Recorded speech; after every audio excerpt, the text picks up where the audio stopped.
মানে ঘুমাতে যাব তখন আবার মাই গুডনেস, এরকম করে সে সারা রাতে মানে রাত 3টা থেকে ভোর সকাল 8টা পর্যন্ত 4বার আমার সাথে এইরকম করলো। আমার নাম শামিমা। শামিমা, বয়স কত? বয়স এখন 27। 27 ইয়ার্স। ওকে, জন্ম জেলা? জন্ম পুরান ঢাকায়। পুরান ঢাকাতে আপনার জন্ম? হ্যাঁ, পুরান ঢাকাতে আমার ফ্যামিলি। তার মানে আপনি ঢাকাইয়া কুট্টি যেটাকে বলে বলতে পারেন এরকমই। আচ্ছা, পুরান ঢাকার ভাষা পারেন? হ্যাঁ। ওকে, ঠিক আছে, আপনি যে ভাষাতে যেভাবে বলতে কমফোর্ট ফিল করেন সেভাবেই বলবেন। তো আমাদের এই যে অনুষ্ঠানটি জীবন গল্প, এটা নিশ্চয়ই আপনি শুনেছেন এর আগে? হ্যাঁ, শুনেছি। ওকে, ঠিক আছে, তাহলে আপনার আইডিয়া আছে। জি বলুন, আপনি কি গল্প আজকে আমাদেরকে শোনাতে এসেছেন? আমি আমার ছোটবেলা থেকে মানে জন্ম থেকেই শুরু করতে চাচ্ছি। জি শিওর। আমি হচ্ছে আমার বাবা যিনি ছিলেন উনিও পুরান ঢাকার, আমার মাও পুরান ঢাকার। তো আমি যদি আমার গল্পটা বলতে চাই তাহলে আমার একদম জন্মের আগে মানে আমার বাবা আমার বিয়ে থেকে শুরু করতে যাচ্ছি। নিশ্চয়ই নিশ্চয়ই, নো প্রবলেম। তো আমার বাবা ছিলেন একজন ব্যবসায়ী পুরান ঢাকার। আচ্ছা। আর আমার মানে পাশাপাশি উনি হোমিওপ্যাথিক ডাক্তারও ছিলেন। ওকে। তো খুব ভালো একজন মানুষ ছিলেন। আর আমার আম্মু ছিলেন জমিদার, মানে জমিদার টাইপের, পুরান ঢাকায় লাইক জমিদার যেরকম থাকে আর কি, জমিদার বাড়ির মেয়ে ছিলেন। মানে পুরান এমন কি ছিল যে আগের পিতামহ বা প্রপিতামহ যেটাকে বলি জমিদার ছিল, এরকম? হ্যাঁ, এরকম। মানে আমার নানাই ছিলেন জমিদার। ওই এলাকার সব বিচার সালিশ উনি করতেন। প্রভাবশালী ছিলেন, প্রভাবশালী খুব। জি। তো ওই দিক থেকে আমার বাবা তো বিয়ের প্রস্তাব দেয়নি, মানে ফ্যামিলি থেকেই। আমার বাবার আবার একটা বিয়ে করেছিলেন আরো 8 বছর আগে আমার আম্মুকে বিয়ে করার, ওটা ছিল লাভ ম্যারেজ। তো আব্বু আর ওই বড় আম্মু একসাথে পড়াশোনা করতেন, ওই দিক থেকে দুইজন পরিচয় হয়ে বিয়ে হয়েছিল। কিন্তু 1.5 বছর পরে আমার ওই বড় আম্মু মারা যায়, অসুস্থ হয়ে মারা যান। তারপর আমার আব্বু আর বিয়ে করবেন না এরকম বলেছিলেন যে আর বিয়ে করবো না। তারপর প্রায় 8 বছর পরে আমার দাদু আর ফুপ্পিরা মিলে মানে আমার আম্মুকে চুজ করে তারপর বউ করে নিয়ে আসেন।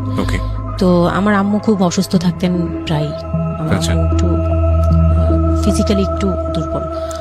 তো ওইখান থেকে আমার আম্মুর বিয়ের প্রায় 2-3 বছর পরে আমার একটা বোন হয়। সেই বোনটা মারা যায় 6 মাসের মাথায়। আমার বোনটা মারা যায়। বোনটা মারা যাওয়ার পরে আমার আরেকটা কথা আমি এখানে ভুলে গেছি, যে আমার যে ফার্স্ট মা ছিলেন মানে বড় মা, আমার আব্বুর যে রিলেশন ছিল, ওইখানে একটা মেয়ে হয়েছিল। ওই মেয়েটার প্রায় 6 মাসের মাথায় মানে পেট খারাপ করে অসুস্থ হয়ে মারা যায়। তো তার পরপরই আমার বড় মাও মারা যায়। তো ওইখানে হচ্ছে আমার ওই বাচ্চাটা ছিল মেয়ে বাচ্চা। হ্যাঁ, তো ওর পরে আমার আব্বু 8 বছর পর বিয়ে করে। তারপর আমার মার একটা মেয়ে হয়, ওই মেয়েটাও মানে ওই মেয়েটা হচ্ছে জন্মের সময় মারা যায়। আর ওই ফার্স্টেরটা হচ্ছে 6 মাস পর মারা যায়। তো এই মেয়েটা হচ্ছে জন্মের সময় মারা যায়। তারপর তার 5 বছর পর আমার ভাইয়া হয়। আমার ভাইয়া আসে। তারপর আমার আম্মুকে বলা হয়েছিল যে আপনার হয়তো অপারেশন করতে হবে, কারণ আপনি আর কনসেপ্ট করতে পারবেন না, খুব অসুস্থ ছিল আম্মু। 2টাই সিজার ছিল, তো ওই সময়টাতে আর কি সিজার বেশি করা যেত না, তাহলে রিস্ক মানে লাইফে একটা রিস্ক থাকে। তো ওই দিক থেকে আমার আম্মুকে বলা হয়েছিল যে আপনার হয়তো বা ইউট্রাসের অপারেশন করতে হবে। তো আমার আম্মু তখন বলেছিল যে না, আমার একটা মেয়ে দরকার, খুব অসুস্থ অবস্থায় বলেছিল আমার একটা মেয়ে দরকার, মানে আমার যদি একটা মেয়ে থাকতো খুব ভালো। হয়তো বা সৃষ্টি করতেই যাচ্ছিলেন যে একটা মেয়ে, মানে আমি যে আসবো এটা তো আর উনি জানতেন না, কিন্তু থাকে না যে অনেক সময় কিন্তু মিলে যায় এরকম। তো আমার আব্বু বলছিল যে মেয়ে হোক ছেলে হোক আরেকটা হলে ভালো হয়। তো ওইভাবে ট্রিটমেন্ট নিয়ে আমার প্রায় 2 বছর পরে আমি আমার আম্মুর মানে পেটে আসি। তারপর আমার জন্ম হওয়ার পরে আমরা ভালোই ছিলাম। আব্বুর বিজনেস ভালো ছিল। কিসের বিজনেস ছিল? ওনার হচ্ছে ইলেকট্রিক পার্সের বিজনেস ছিল। তো ওখান থেকে আব্বুর মানে ভালো বিজনেস করতেন। পুরান ঢাকায় ছিলাম আমরা 4 জন, একটা ফ্ল্যাট নিয়েছিলাম। আব্বু বিজনেস করতো, আমি স্কুলে ভর্তি হলাম, ভাইয়া স্কুলে ভর্তি হলো। তো খুব ভালোভাবেই কাটছিল দিনকাল। তো একটা পর্যায়ে যে আমার যখন 10-11 বছর, তখন হচ্ছে আমার আব্বুর বিজনেস একটু প্রবলেম হয়, একটু না ভালোই প্রবলেম হয়, মানে একজন খুব বড় ধরনের একটা লস সে ফেলে দেন। তো আমি এটা বলতে চাচ্ছি না। তো যাই হোক, খুব বড় একটা ট্র্যাজেডি, মানে আমার লাইফের সবচেয়ে বড় ধাক্কাটা আমি ওখানেই পাই, যে আমার আব্বু এরকম একটা পার্সন ছিল। আব্বু সবসময় বলতো যেটা, যে আমার এই মেয়েটা হচ্ছে, আমি দেখতে নাকি সেই প্রথম যে আব্বুর বেবিটা ছিল না মেয়েটা, যেটা 6 মাসের মাথায় মারা গেল। আব্বু তাকে খুব ভালোবাসতো। আমি নাকি দেখতে সেম ওরকম হয়েছি, শুধু আমি কালো, ওই মেয়েটা ফর্সা ছিল। তো আমি যখন জন্ম হই তখন আব্বু নাকি আমার ফেস দেখেই কান্না করে দেয় যে এটা আমার বড় বড় মেয়েটা যে ছিল তার মতো হয়েছে। তার মানে ও সেই, মানে আব্বুর ধারণা ছিল যে সেই আসছে, এরকম কিছু। তা আব্বু আমাকে অনেক আদর করতো, মানে অন্য বাবারাও আদর করে সব মেয়েদেরই, কিন্তু আব্বুর ভালোবাসাটা কেন জানি একদম ডিফারেন্ট ছিল। অনেক বেশি ভালোবাসতেন, অনেক বলার মতো না। সারাক্ষণ টেক কেয়ার, সারাক্ষণ, রাত নাই দিন নাই, সব সময়। আমার রাতে খুব বদভ্যাস ছিল, আমি রাত জাগতাম প্রচুর। প্রতি রাতে আব্বু আমাকে হেঁটে হেঁটে ঘুম পাড়াতো কোলে নিয়ে। আচ্ছা। প্রায় 10 বছর 11 বছর পর্যন্ত আব্বু আমাকে কোলে নিয়ে ঘুম পাড়াতো, অনেক আদর করতো। আর তখন তো ছোট ছিলাম, যখন যেটা বলতাম আব্বু এখন এটা লাগবে, রাত দিন তো বুঝতাম না, আব্বু ওই সময় বের হয়ে যেত, মানে খুঁজতে বের হয়ে যেত কোথায় পাই এটা। আমার মেয়ে বলছে।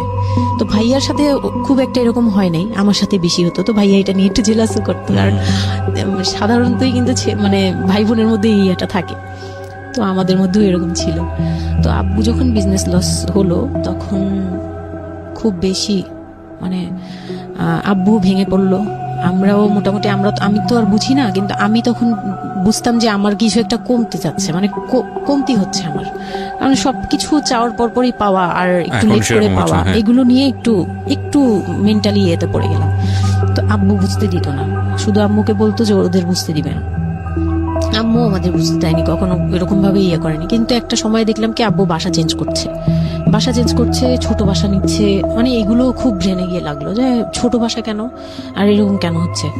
আব্বু আস্তে আস্তে ব্যবসা ঘটাচ্ছে, নতুন কিছু করার চিন্তা করছে, মানে এগুলো নিয়ে আমিও খুব ডিপ্রেসড হয়ে গেলাম। তখন আমি ক্লাস 6-এ 7-এ পড়ি, এরকম হবে 7 থেকে 8-এ উঠবো এরকম।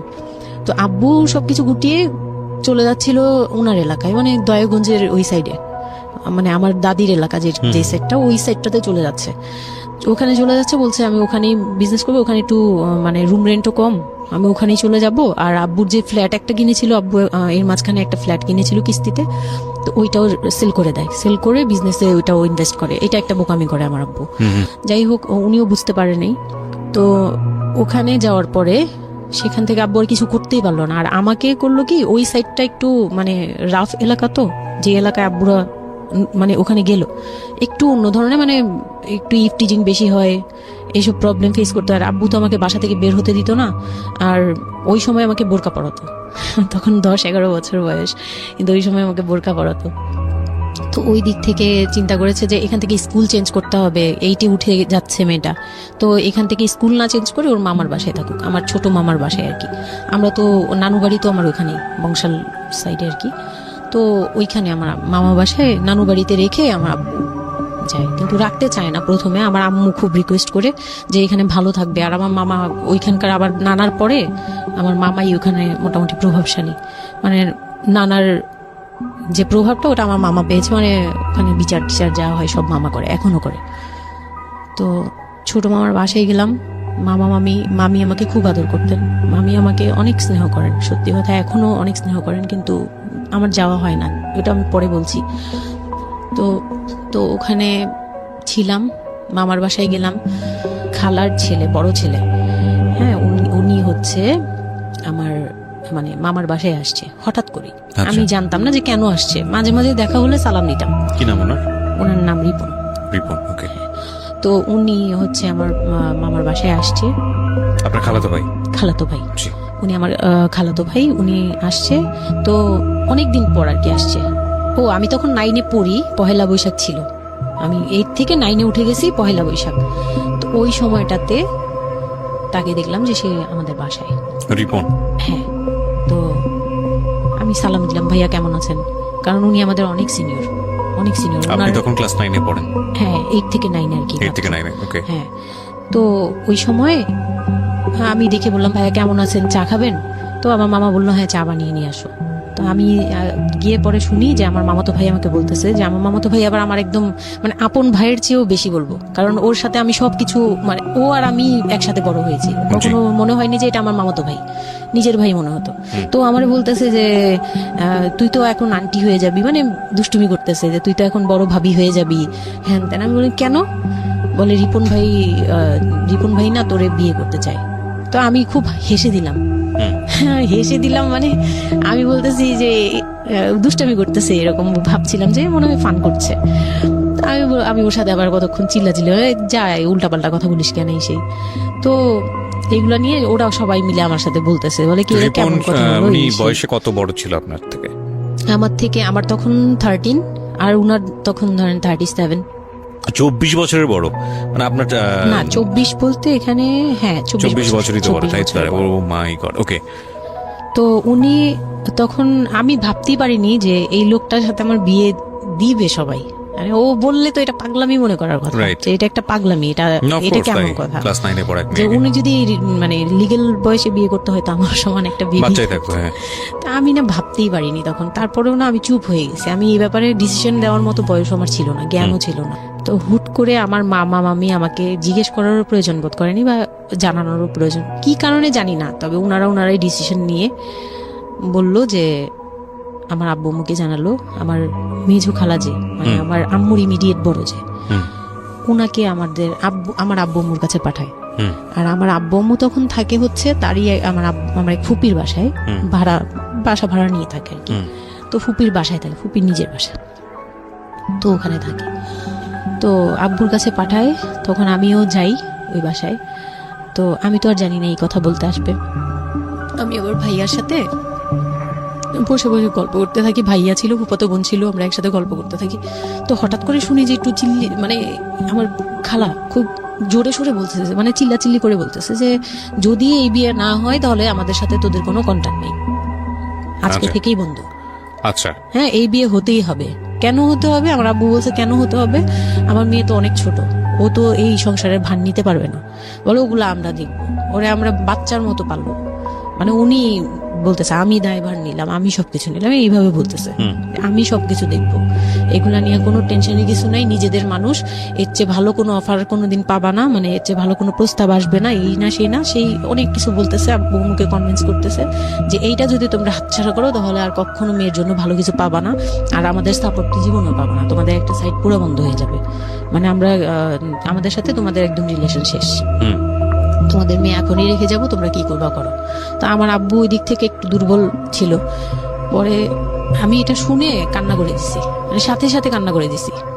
তো আমার ভাইয়াও বুঝছে, আমাকে নিয়ে ছাদে চলে গেছে, আমার ফুফাতো বোন, ভাইয়ার এক খুব ক্লোজ ফ্রেন্ড ছিল, ছোটবেলার বন্ধু, সেও আমাকে খুব আদর করতো বোনের মতো, সেও গেল উপরে, বলতেছে আব্বু তুই কান্না করিস না, আমরা দেখতেছি কি করা যায়।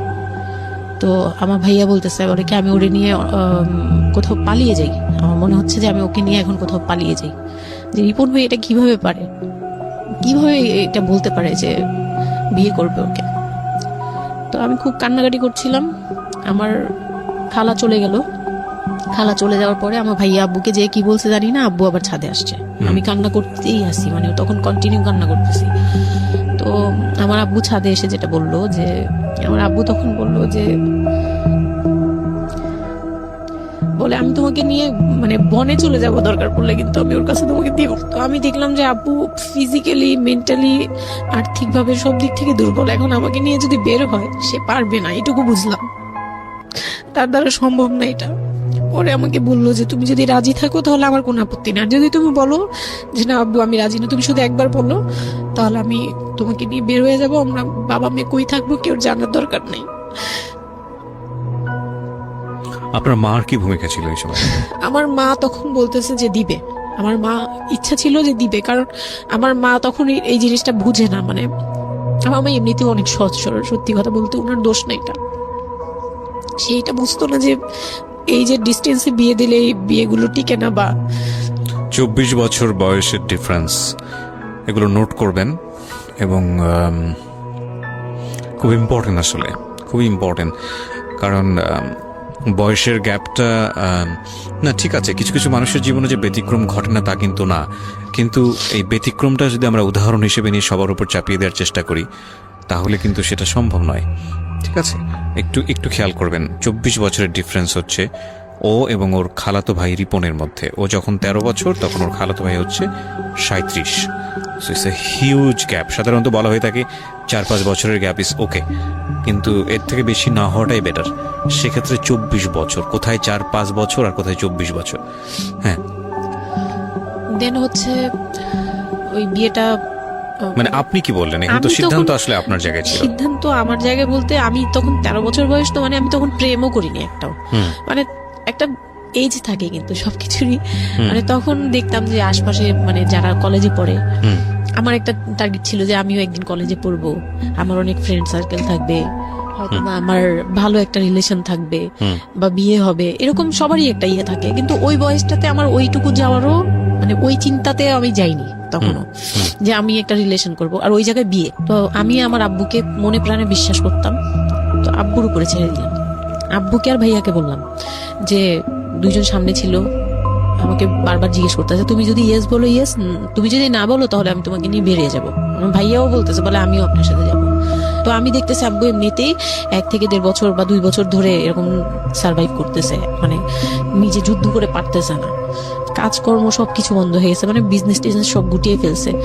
তারপর উনি যে এখন নিজে চলবে ওইটাই চলতে পারতেছে না, মানে খুব কষ্ট হচ্ছে। আমাকে আমার মতো মানে আমাকে যেখানে উনি একটা রাত 24 ঘন্টা একবার হলো আমাকে দেখতে হতো, ওই জায়গায় আমার মামার বাসায় ফেলে রাখছে, প্রতিদিন হেঁটে যেত, দেখে আসতো, একবার হলেও দেখে আসতো, মানে এরকম কষ্টগুলো করছে। ওই দিক থেকে চিন্তা করে দেখলাম যে না, আমার আসলে ওনাকে প্রেশার দেওয়া উচিত না, ওনার উপর ছেড়ে দিই। তখন আর কি এটাই মাথায় কাজ করছে যে আব্বু আপনি যেটা বলবেন সেটাই। পরে তার 1 সপ্তাহের মধ্যে 14 এপ্রিল পহেলা বৈশাখ আর 23 তারিখে আমার এঙ্গেজমেন্ট হয়। এঙ্গেজমেন্ট হয়ে যায়। হ্যাঁ, ওই উনি একদম খুব তাড়াহুড়া করে যে এঙ্গেজমেন্ট হতে হবে, বিয়ে হতে হবে খুব শীঘ্রই। তো ওইভাবে এঙ্গেজমেন্ট হয়। মানে এঙ্গেজমেন্টের পরেও আমি একদম স্টপ, আমার মাথায় কিছুই, তখন আমি পুরোপুরি ব্ল্যাঙ্ক, মানে আমি যে নিজের থেকে কিছু বলবো কিছু করব আমার ভিতরে ওইগুলো আর কাজ করছিল না। স্কুলে যাইতাম, অনেক সময় যাই না, এরকম আর কি, যে যেতে ইচ্ছে করলে যাই, না ইচ্ছে করলে যাই না, ওকে। এরকম হয়ে গেলাম। এঙ্গেজমেন্টের 3 মাস পরে বিয়ে হওয়ার কথা ছিল, কিন্তু ঘুরতে ঘুরতে 4 থেকে 5 মাস ইয়ে হলো। তো 2004-এ 4 থেকে 5 মাসের মধ্যে সে আমার সাথে অনেকবার দেখা করতে চাইছে, কেউ দেখা করতে দেয়নি, কারণ আমার ফ্যামিলি খুব রেস্ট্রিক্টেড ছিল এইসব ব্যাপারে, কেউ দেখা করতে দেয়নি। আর আমিও ভয় পেতাম, তো আমি খুবই ভয় পেতাম, উনাকে অনেক ভয় পেতাম, সোজা কথা আমি উনাকে খুব ভয় পেতাম। তো এর মাঝখানে এক ভাবি, আমার নানু বাড়িতে ছিলাম, তো মানে মামার বাড়ি, আমার মামার নিজের বিল্ডিং হচ্ছে একটা, আর নানু বাড়ি পুরোনোটা, যেটা পুরোনো বাড়ি, ওখানে তো আমার সব জয়েন্ট ফ্যামিলি, মানে আমার অন্য মামারা এবং মামাতো ভাইয়ের বউরা সবাই একসাথে থাকে। তো আমার এক মামাতো ভাইয়ের বউ তাকে খুব রিকোয়েস্ট করছে যে ভাবি আপনি ওকে একটু ডেকে দেন, কথা বলবো। তো আমার মামাতো ভাইয়ের বউ মনে করছে যে সে তো তাদের তো বিয়েই হচ্ছে, তো সমস্যা কি, ডেকে দিই। তো আমাকে আর বলে নেই। প্রথম একবার আমাকে বলছিল যে দেখা করে দিবে, তখন আমি বলছি না আমি যাবো না, আমি দেখা করবো না, আমার খুব ভয় লাগতো। তখন আমার বিয়ের মনে হয় 1.5-2 মাস আগের কথা এটা। তো আমার মামাতো ভাইয়ের বউ আমাকে ডাকছে যে কিছু একটা বলে, মানে জামা বানানো বা সামহাও এরকম কিছু একটা, অনেক বছর আগে, তো ভুলেও গেছি যে কি একটা কারণে আমাকে ডাকছে সে। তো আমি গেলাম, একদম মনের অজান্তেই গেলাম। গিয়ে পরে রুমে গেছি, পরে দেখি হইলো মানে রিপন বসে আছে। তো বসে আছে দেখে না আমার একদম খুব একটা আঘাত লাগলো যে এই ভাবি আমাকে এইভাবে নিয়ে আসলো। আর ভাবি তো মজা করে, মানে ওনারও দোষ না, উনি ভাবতেছে যে নতুন বিয়ে হবে, ওদেরকে একসাথে করিয়ে এসে। তো উনি বললো কি আচ্ছা তোরা বস, আমি চা নিয়ে আসি, এরকম বলে উঠে গেল না, আমার আরো ভয় লেগে গেছে। আর তখন আমি গিয়ে দেখতে পারলাম যে ওই লোকটার আচরণ খুবই খারাপ। মানে আমার কাছে তখন মনে হয়েছে যে কেন মনে হলো এটা? কেন মনে হলো, হুট করে ভাবি যখন গেল, সে সাথে সাথে আমার পাশে এসে বসছে এবং আমাকে মানে খুব মানে নোংরা ভাবে টাচ করতেছে। তখন আমার বয়স খুব ছোট, তো স্বাভাবিক না এটা আমার কাছে ভালো না লাগার কথাই, কারণ মানে কথা হয় আমি না। তাকে বড় ভাই জানি। এক্স্যাক্টলি, মানে কয়দিন আগেও তো সালাম কালাম দিয়ে দূরে থেকে কথাবার্তা হ্যাঁ, বড় বললাম। ভাইয়া বলতাম, সবাই মানে তাকে বড় ভাইয়াটাকে, আমিও বড় ভাইয়া ডাকতাম ওই ইয়ে থেকে। আর সেই লোকটা এসে আমাকে মানে খুব অপ্রীতিকর ভাবে জড়িয়ে ধরতেছে, তারপর জড়াজড়ি করতেছে, মানে খুব ঘেন্না লেগে গেল। আমি খুব জোরাজোরি করে আমি বললাম আমি এখন চিল্লাচিল্লি করবো, মানে তখন আমার খুব খারাপ লাগতেছিল, তখন বললাম আমি চিল্লাচিল্লি করবো বলে আমি একটু জোরে বলছি। পরে উনি আমাকে ছেড়ে দিছে, আমি এমন দূর দিছি একবারে সরাসরি মানে মামার বাসায় চলে গেছে, আর আসিনি। আর ওখানে গিয়ে অনেক কান্নাকাটি করছে যে এখন তো নাও করা যাবে না, আর এই লোকটা এরকম কেন, এই লোকটা তো তাহলে বিয়ের পরে, মানে আমার একটা ভয় ঢুকিয়ে গেছে যে এই লোকটা তো তাহলে আমাকে না জানি কি করবে, এরকম একটা ভয় ঢুকিয়ে গেছে। তখন তো ছোট ছিলাম, আর আমাদের ওই সময়টাতে তো এত মিডিয়া ছিল না যে আমরা এত কিছু বুঝবো যে এক্স্যাক্টলি মানে এক্স্যাক্টলি এই আর কি।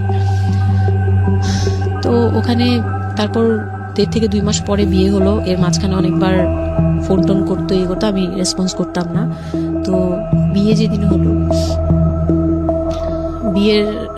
বিয়ের রাতের কথাটা কি বলবো। নিশ্চয়ই আপনার যদি মনে হয় যে বিষয়টা সামাজিকতার জায়গাটা থেকে খুব সেন্সিটিভ, একটা মেয়ের মানসিকতার জায়গাটা থেকে, যেটা কোনো আসলে এটা রকমভাবে- আমার বলার মতো শক্তিও নাই। সত্যি কথা বলতে আমি এটাই আমার লাইফের সবচেয়ে বড় ট্র্যাজেডি, বিয়ের রাত। হয়তো আপনি খেয়াল করছেন কিনা জানি না, কিন্তু আপনি মাঝখানে বললেন যে আমি অ্যাফেয়ার করবো কিভাবে, আমার মন তো তখনই ভেঙে দিছে। আমার ভিতরে একটা ভয় কাজ করে।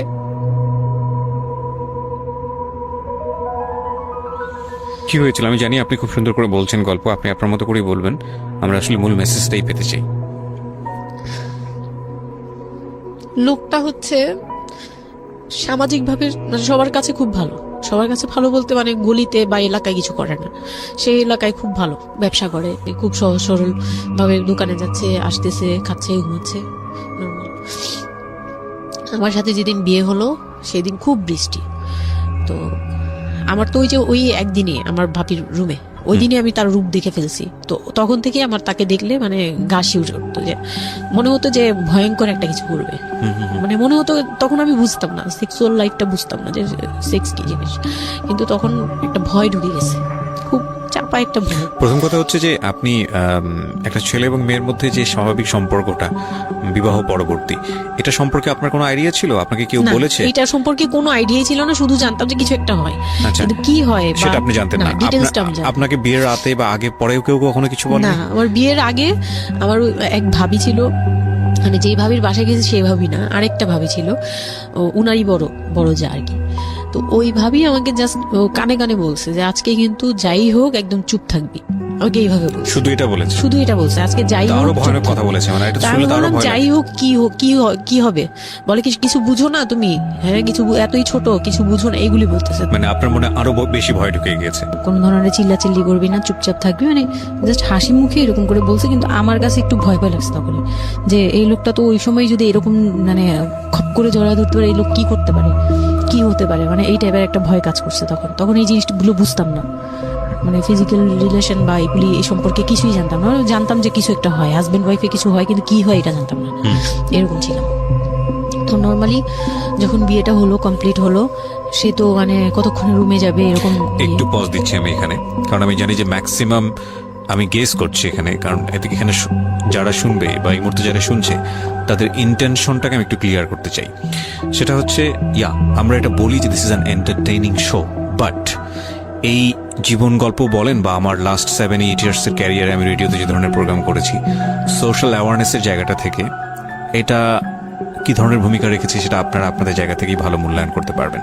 বাট আমি একটু করজোরে আপনাদের কাছে একটা মিনতি করতে চাই, এই ঘটনাটাকে সিনেমা হিসেবে না দেখে, সিনেমার পর্দায় কিছু একটা ঘটতে যাচ্ছে এরকম একটা কিছু হিসেবে না দেখে, রেডিও হিসেবে না দেখে, একটু নিজের জায়গা থেকে চিন্তা করে দেখবেন, বা যদি বিষয়টা এরকম হয় একটা মানবিক জায়গা থেকে একটু চিন্তা করে দেখবেন।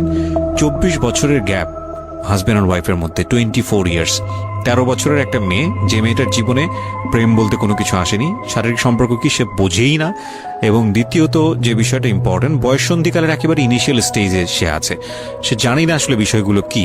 আর 37 বছর মানে হচ্ছে আমাদের পার্সপেক্টিভ থেকে, আমাদের সামাজিকতা জায়গা থেকে একটা ছেলে যখন একদম এই সমস্ত স্টেজ, প্রেম বলেন, শারীরিক সম্পর্ক বলেন, বা অন্যান্য যে বিষয়গুলো আছে সেগুলো বলেন, সেগুলো অতিক্রম করে মোটামুটি বৈষয়িক হয়ে গেছে। বৈষয়িক বলতে আমি যেটা বোঝাচ্ছি, এই জীবনে এসে দায়িত্ব ছাড়া অন্য কোনো কিছু থাকে না 37 কিংবা 40 বছরের পর থেকে, এরকম একটা স্টেজে আছে। তার মানে ওদের মধ্যে মেন্টাল ম্যাচিং এর কত বড় একটা গ্যাপ। সেই জায়গাটা থেকে ছেলেটা যদি মেয়েটাকে বুঝতে না চেষ্টা করে, বিশেষ করে ছেলের দায়িত্ব, কারণ যেহেতু সে সিনিয়র, যদি বুঝতে না চেষ্টা করে, তাহলে এটা কতটা অমানবিক এবং কতটা পাশবিক, কতটা ভয়ঙ্কর হতে পারে মেয়েটার জায়গাটা থেকে, এটা একটু চিন্তা করবেন। সো বিশেষ করে যারা 500 রাত বিষয়টাকে মাথায় রাখছেন, তাদেরকে আমি বলবো, প্লিজ থিঙ্ক লাইক দিস। হ্যাঁ, এখানে একটু মানবিক হওয়া প্রয়োজন। এখানে যদি আমরা শুধু এন্টারটেনমেন্ট হিসেবে বিষয়টাকে নেই, তাহলে আমি আসলে যে কারণে এই বিষয়টা আনতে চাচ্ছি সেই মেসেজটা ক্লিয়ার হবে না। Okay, so please feel the story actually. তারপর তারপর বিয়ের দিন যেটা আর কি রাতের বেলা সবাই আমাকে নিয়ে আসলো বাড়িতে, মানে ওনাদের বাসায়। তো ওই বাসায় হচ্ছে একটা রুম, মানে প্রথম হচ্ছে বাসায় ঢুকেই কোনো বারান্দা টারান্দা কিছু নেই, শুধু রুম আর সিঁড়ি, আচ্ছা। সিঁড়ি ঘর। মানে পুরান ঢাকার বাসাগুলো একটু বেশি ইয়ে হয়তো, খুব ছোট ছোট হয়তো, ঘিঞ্জি টাইপের হয়। হ্যাঁ, আমি একদম। একসময় জিএসআরসিতে কাজ করতাম, আমার ফার্স্ট জব ছিল ওটা, আমি সার্ভে করেছিলাম পুরান ঢাকায়। আচ্ছা। সেটাই আমার প্রথম পুরান ঢাকায় যাওয়া, এবং আমার কাছে মনে হয়েছিল যে আমি কোথায় এসেছি। অনেক কিনছি ভাইয়া, না, এখনো এটা কারণ এখন হচ্ছে নাই কি, পুরান হয়তো। ঢাকা নিয়ে অনেকেই অনেক কিছু বলেন, কারণ ঢাকাইয়া যারা, তাদের কাছে পুরান ঢাকাটা একটা নস্টালজিক জায়গা। আমি তো আর ঢাকায় বড় হইনি, না। সো আমার কাছে ঢাকা, আমি যখন ঢাকায় প্রথম পাড়া দিয়ে যখন পাবলিক বাসে উঠেছিলাম, তখন আমার কাছে মনে হচ্ছে আল্লাহ আমি কোথায় আসলাম, এই জায়গায় আমি কেন আসলাম। তো নর্মালি হচ্ছে ঢাকা এরকম। তারপরে যখন পুরান ঢাকায় গেলাম, পুরান ঢাকার সাথে আমার ওই ধরনের অ্যাটাচমেন্ট কখনোই ছিল ওটা না। অনেক বেশি, অনেক ঘিনছি ভাইয়া। আমার মনে আছে চকবাজারের যেই চকবাজার নামে একটা যে জায়গা আছে, ওখানে হ্যাঁ, চুরি চকবাজার। পট্টি বা কি যেন একটা আছে না, যে মেয়েদের কসমেটিক্স বিক্রি করে, হ্যাঁ। ম্যাক্সিমাম হচ্ছে নকল, আমি জানি না এখন কি রকম আছে। তো আসল আমি নকল, জীবনে হ্যাঁ, কোনোদিন সবই দেখি আছে। নাই যে একটা মানুষ আরেকটা মানুষকে গলি দিয়ে ক্রস করতে পারে। এবং ইন্টারেস্টিং বিষয় হচ্ছে এখানে তো মেয়েরা ঢোকেই না, এবং ওর ঢোকার পরে ওপরে ছাদ, মানে এমন ভাবে বিল্ডিংটা, অনেকগুলো বিল্ডিং মিলে ওই এলাকাটা, হ্যাঁ, ওখানে ধাক্কা আকাশ দেখা লাগবে, যায় না। মানে এরকম একটা অবস্থা যে একজন আরেকজনকে ক্রস করতে খুব ভয়ানক, মানে রীতিমতো ভয়ানক অবস্থা। আর আমি সার্ভে করেছিলাম, যেহেতু আমি বিল্ডিং গুলো সার্ভে করতাম, মানে অনেক, আমি একটা ইউনিভার্সিটিতে অনার্স দিয়ে, না অনার্সের থার্ড ইয়ার বা সেকেন্ড ইয়ারে থাকা অবস্থার ঘটনা এটা, আমি সার্ভে করেছিলাম বিল্ডিং গুলো। তো সেই সময় ওই সময়টাতে আমার একটু জানা হয়েছে আর কি। তো আসলে ভয়ানক রকমের কিনছি। হ্যাঁ, তো বলুন যেটা বলছিলেন। তো যেটা বলছিলাম যে ওই রাতে ওই একটা রুম, এরকম রুমের উপরে রুম, তার উপরে রুম, মানে সিঁড়ি রুম, সিঁড়ি রুম এরকম। আর প্রথম যে রুমটা, মানে নিচতলায় যে রুমটা ছিল, সেই নিচতলা রুমের সিঁড়ির নিচে ছিল চুলা আর বাথরুম, সিঁড়ি কর্নারে। ওকে, মানে এটা হচ্ছে ওদের নিজের বাড়ি, ওকে, এইটুকুই ছিল এই মানে roomটা। তিনটা রুম, মানে হচ্ছে হলো এক ধরনের বিল্ডিং, একটা বিল্ডিং, একতলা দুতলা তিনতলা এরকম বিল্ডিং, বা তিনতলা তিনটা রুম। বিল্ডিং, হ্যাঁ তিনতলা বিল্ডিং, কিন্তু তিনটা room। সিঁড়ি আর রুম, সিঁড়ি আর রুম। মানে নিচের কত যে- অল্প জায়গার মধ্যে এই জিনিসটা ম্যানেজ করেছে। হ্যাঁ, আমি পরে শুনেছি যে এটা আধা কাঠারও নিচে। আধা কাঠার নিচে, ওই তো আধা এক কাঠারও শতক বা হাফ শতক জমি যেটাকে বলে। হ্যাঁ হ্যাঁ, শুধু একটা রুম আর সিঁড়ি, just এইটুকু। তো ওইটুকুর মধ্যেই মানে বাড়িটা। তো ওই বাড়িতে আমার খালার বাড়ি ছিল, আমি তো প্রায়ই যেতাম, বেড়াতে যেতাম ছোটবেলায়। তো আমাকে নিয়ে গেল, আর তিনতলার রুমে সবচেয়ে পরের রুম যেটা, ওটাতে আবার আমার মানে মেজো দেবর সম্পর্কে ছিল যে। সে আমাদেরও মানে আমার বিয়ের 12 বছর আগে বিয়ে করে ফেলছে। সে Okay. লাভ ম্যারেজ করছে, মানে উপযুক্ত বয়সে বিয়ে করছে। আর আমার হাজবেন্ড আবার ছিল যে উনি আবার খুব লেটে বিয়ে করছে, Okay. মানে হ্যাঁ, সেটা আমরা বুঝতেই ফ্যামিলির পারছি, দায়িত্ব, 37, হ্যাঁ। হ্যাঁ ফ্যামিলির দায়িত্ব পালন করে সবকিছু শেষ করে তারপর বিয়ে করছে। 37 আসলে খুব লেট না, কিন্তু 37 এর জায়গা থেকে 13 বিয়ে করাটা খুব অবিবেচ্য। হ্যাঁ, আমার জন্য তো সে অনেক বড়। রাইট। যাই হোক, তারপর ওই দেবরের যখন বিয়ের 12 বছর হয়ে গেছে, তখন উনি বিয়ে করছে। আর তো ওই ভাইয়া, মেজো ভাইয়া যে ছিলেন, তো মেজো ভাইয়ার রুমটা ছিল তিনতলায়। আমি ওখানেই আমার বাসর ঘরটা করা হয়েছিল আর কি। তো ফুল টুল তেমন ভালো আনা হয়নি, সে খুব রাগারাগি করছে। ছোট ভাই যারা ছিল এলাকার ছোট ভাইটাই, ওদের সাথে খুব রাগারাগি করছে আমার হাজবেন্ড যে ছিলেন। তো এটা কোনো ঘর সাজানো হলো এই সেই বলে চলে বলতেছে, এখন তোমরা বের হও, অনেক হয়েছে, এখন তোমরা যাও, মানে খুব রাগারাগি করতেছে। তো আমি রাগ দেখে আরো ভয় পেয়ে গেছি প্রথম রাত। তারপর আবার আমি মানে এই অবস্থায় আসছি, বউ হয়ে আসছি, আমার শরীরে ভারী গহনা, শাড়ি টাড়ি, মানে আমি এগুলোর ওজন নিতে পারছি না। 4-5 ঘন্টা হয়ে গেছে আমাকে এগুলো পরায় রাখা হয়েছে, ভারী মেকআপ দেওয়া হয়েছে, আমি এগুলো কখনো ইউজ করিনি ফার্স্ট লাইফে। মানে আমি দেবীর মতো সেজে বসে আছি, এরকম একটা ইয়ে। তো খুব ভয়েও কাজ করছে, নার্ভাসনেস। তারপর এখন কি হবে, সবাই Right. বের হয়ে গেলে কি হবে, এটা একটা টেনশন। আর শুধু মানে কেমন কেমন জানি একটা ফিল, যেটা সাধারণত নর্মালি হওয়া উচিত একটা ছেলে এবং একটা মেয়ের জায়গাটা থেকে। এটা হচ্ছে জীবনের সবচেয়ে সুন্দরতম মুহূর্তের একটা, রাইট? আমরা সেটাই হ্যাঁ। চিন্তা করি না। একটা মেয়ের জীবনে স্বপ্ন থাকে তার একটা বাসরাত দিন কিংবা ফুলসজ্জার রাত, আমরা যেটাই বলি সেটা নিয়ে। একটা ছেলের জীবনেও নিশ্চয়ই থাকে, এবং সেটা চমৎকার হয়ে সারা জীবন স্মৃতি হয়ে থাকুক, এরকম কিছু একটা থাকে। হ্যাঁ, কিন্তু- এবং সেখানে বিষয়টা যদি এরকম হয় যে একটা মেয়ের জীবনে আতঙ্কের রাত এবং ভয়ানক রকম আমার আতঙ্কের লাইফে একটা, সবচেয়ে বড় আতঙ্কের রাত ছিল ওটা। আমি এবং মানে তাহলে এখনো আপনি ভয় চিন্তা লাগে। করে দেখতে পারেন। সে- এবং সেটাকে যারা আজকে এই রেডিও যারা শুনে, যারা এটাকে এন্টারটেনমেন্ট হিসেবে নিচ্ছেন, তাদের জায়গা থেকে আমি বলতে পারি যে এখানে নিজেরও কিন্তু একটা পরিচয়ের বিষয় আছে। হ্যাঁ, মানে নিজের পরিচয়টা নিজের কাছে কি দিচ্ছেন একটু চিন্তা করে দেখেন। ঘটনার ভেতরে ঢোকার চেষ্টা করুন, এই মেয়েটার মানবিক অনুভূতিটাকে জানার চেষ্টা করুন, অন্য কিছু নয় প্লিজ। কজ আমরা আমাদের সামাজিকতার জায়গাটা থেকে মেয়েদের এই বিষয়গুলোকে উইথড্র করে বা না ভেবে তাদেরকে কখনো কখনো সারা জীবনটা ধ্বংসের দিকে ঠেলে দিই। হয়তো মেয়েটার ক্ষেত্রে এরকমই কিছু হয়েছে, আমরা একটু সামনের দিকে আগাবো। জি, তারপর উনি আমাকে আমি তখন শাড়ি টাড়ি পরা, গহনা পরা, তো খুব নর্মালি সবাই চলে গেল পরে খুব নর্মালি আমাকে বলতেছে যে ড্রেসটা চেঞ্জ করো, শাড়িটা চেঞ্জ করো, গহনাটা চেঞ্জ করো। তো আমি আমার লাগেজ থেকে একটা 3 পিস নিলাম, ওই 3 পিসটা নিয়ে ওয়াশরুমে চলে গেলাম। ওয়াশরুম বলতে ওই যে উপরের রুমেই একটা ওয়াশরুম আছে, আর নিচের রুমে মানে উপরের রুমে তো আর সিঁড়ির ঘর নাই, সিঁড়ি ঘরটাতেই একটা ওয়াশরুম ছিল, ছোট্ট একটা টয়লেট ছিল। ওইটাতে গিয়ে আমি চেঞ্জ করলাম খুব কষ্টে, চেঞ্জ করে তারপর মুখের মেকআপ টেকআপ এগুলো ওয়াশ করে আসলাম। তারপর আসার পরে উনি বলতেছে উজু করে আসো। হ্যাঁ, তো আমি উজু করলাম, উনি উজু করছে করে, মানে প্রথম রাতে নাকি নামাজ পড়তে হয় সবাই বলে দিছে, তো ওই নামাজ পড়লো আমাকে নিয়ে। নামাজ পড়ার পরে বেডে গেলাম, মানে আমি বিছানায় যে বসলাম, খুব ভয়ে ভয়ে আছি যে কি বলবে কি করবে জানি না। তো উনি আমার পাশে এসে বসে আমাকে ফার্স্ট কথা যেটা বললো, মানে এইটাই ফার্স্ট কথা ছিল যে আমি তো ওই ফ্যামিলির বড় ছেলে, আর তুমি তো আমাদের ফ্যামিলির সবাইকে চিনো জানো, তোমার তো আর চেনা জানার দরকার নেই। আর আমার তখন ওনার মা মারা গেছে 3-4 বছর, মানে 3 বছর হবে এরকম, 3 থেকে 4 বছর এরকম হবে। বলে আমার মা মারা যাওয়ার পরে আমি এখন সংসার দেখি, আমার হয়ে আমার মার জায়গাতে এখন তুমি। এটা শোনার পর আমার কাছে মনে হলো আস্ত একটা বাড়ি আমার মাথার উপর পড়লো। এটা আমি যেখানে নিজের মানে এটা একটা বিষয়, ওই কথাটা কিন্তু খুব সুন্দর বলেছে, মানে ওর 37 ইয়ার্স এর জায়গাটা থেকে এটা খুব সুন্দর একটা কথা। কিন্তু কথা হচ্ছে 13 বছরের একটা মেয়ে কেন এটা বুঝতে যাবে? ও কিন্তু এটাই বুঝেছে যে এই 3 তলা একটা বাড়ি, 3 রুমের একটা বাড়ি ওর মাথার উপরে দিয়ে দেওয়া হলো।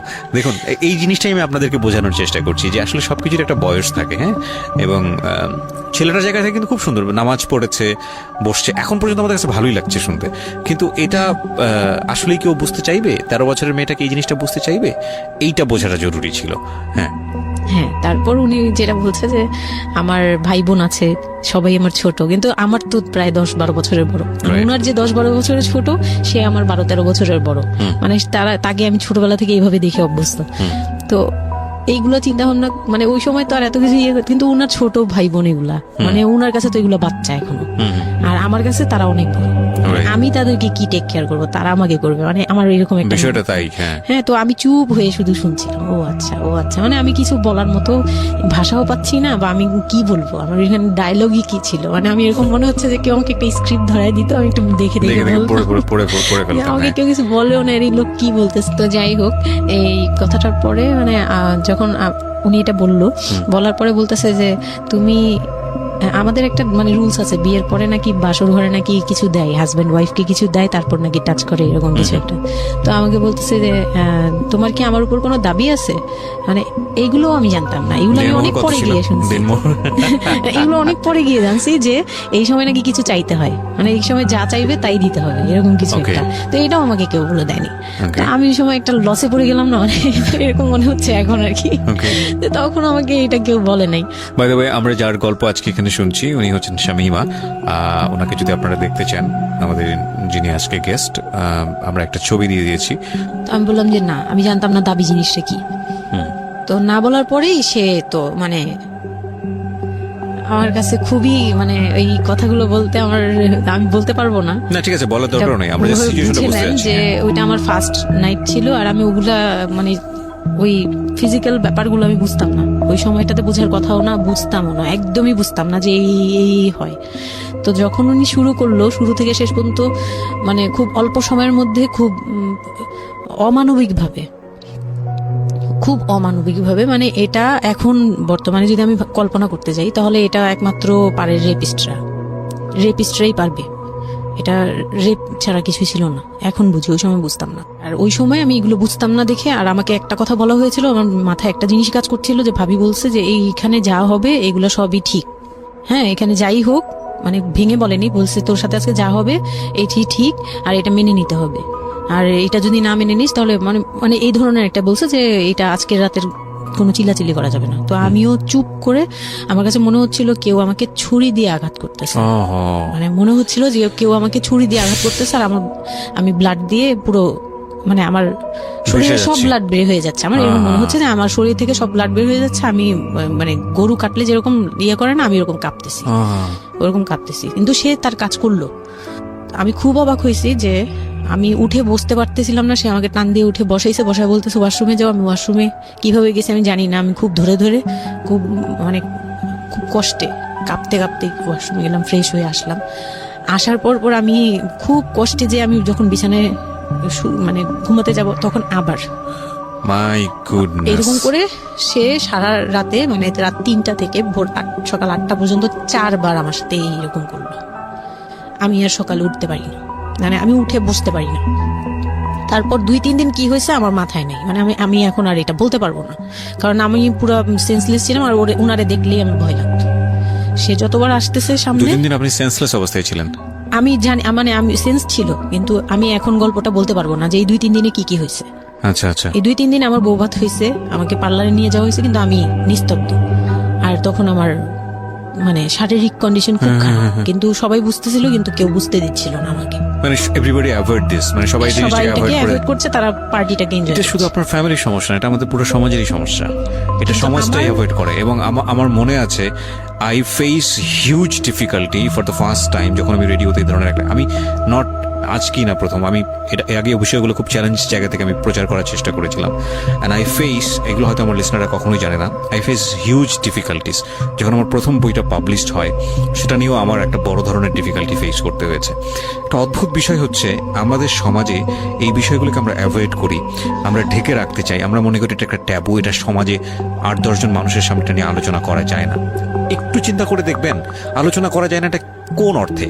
যদি বিষয়টা নিয়ে সুড়সুড়ি দেয়া হয়, যদি বিষয়টা নিয়ে এমনভাবে বলা হয় যে এটা এমনভাবে প্রেজেন্ট করা হচ্ছে যেটা একটা রগরগা বিষয়, এবং সেটা শুনে আরো কারোর মধ্যে এই ধরনের পাশবিক বা সে আসলে এন্টারটেইনমেন্টের জায়গা থেকে নিয়ে এটাকে মজা হিসেবে নিল, বিষয়টা তখনই একটা প্রশ্ন আসে।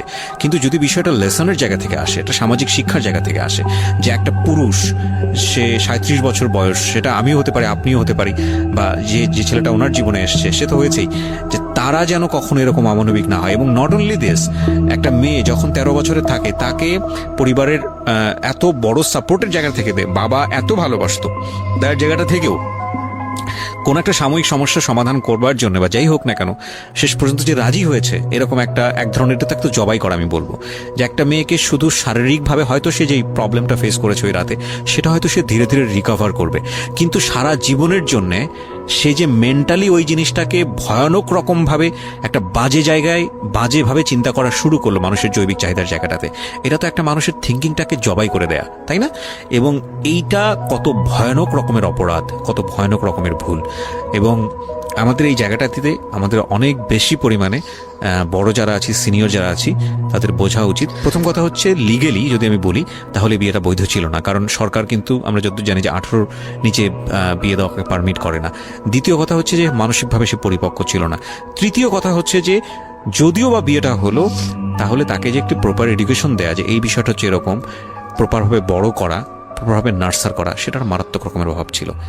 ঘটনা এখানে শেষ হয়ে যায় নাই, ঘটনা কিন্তু এখানে শুরু হলো। কারণ বাংলাদেশের অনেক মেয়ের জীবনে এরকম দুর্ধর্ষ রাত আসে, এবং এই রাতগুলো সারাটা জীবনের জন্য তাকে বেদনার স্মৃতি, তাকে সারাটা জীবনের জন্য একটা ভয়ঙ্কর রকমের মোমেন্টের মধ্য দিয়ে নিয়ে যায়। আমরা এগুলো নিয়ে কথা বলতে পছন্দ করি না, আমরা এগুলো নিয়ে কথা বলি না, আমরা এগুলোকে নিয়ে কথা বলাটা একটা সামাজিক জায়গা থেকে ট্যাবু মনে করি।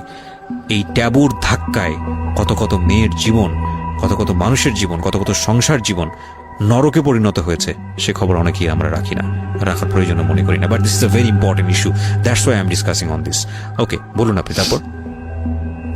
তারপর যেটা হচ্ছিল যে মানে ওই রাতের পর থেকে মানে ওই লোকটাকে আমার শুধুই দায়িত্ব মনে হয়েছে। মানে আমার কাছে মনে হতো যে এটা আমার দায়িত্ব, যে ওনার বাসায় আমার থাকতে হবে, আর উনার সাথে থাকলে আমার এরকম করতে হবে।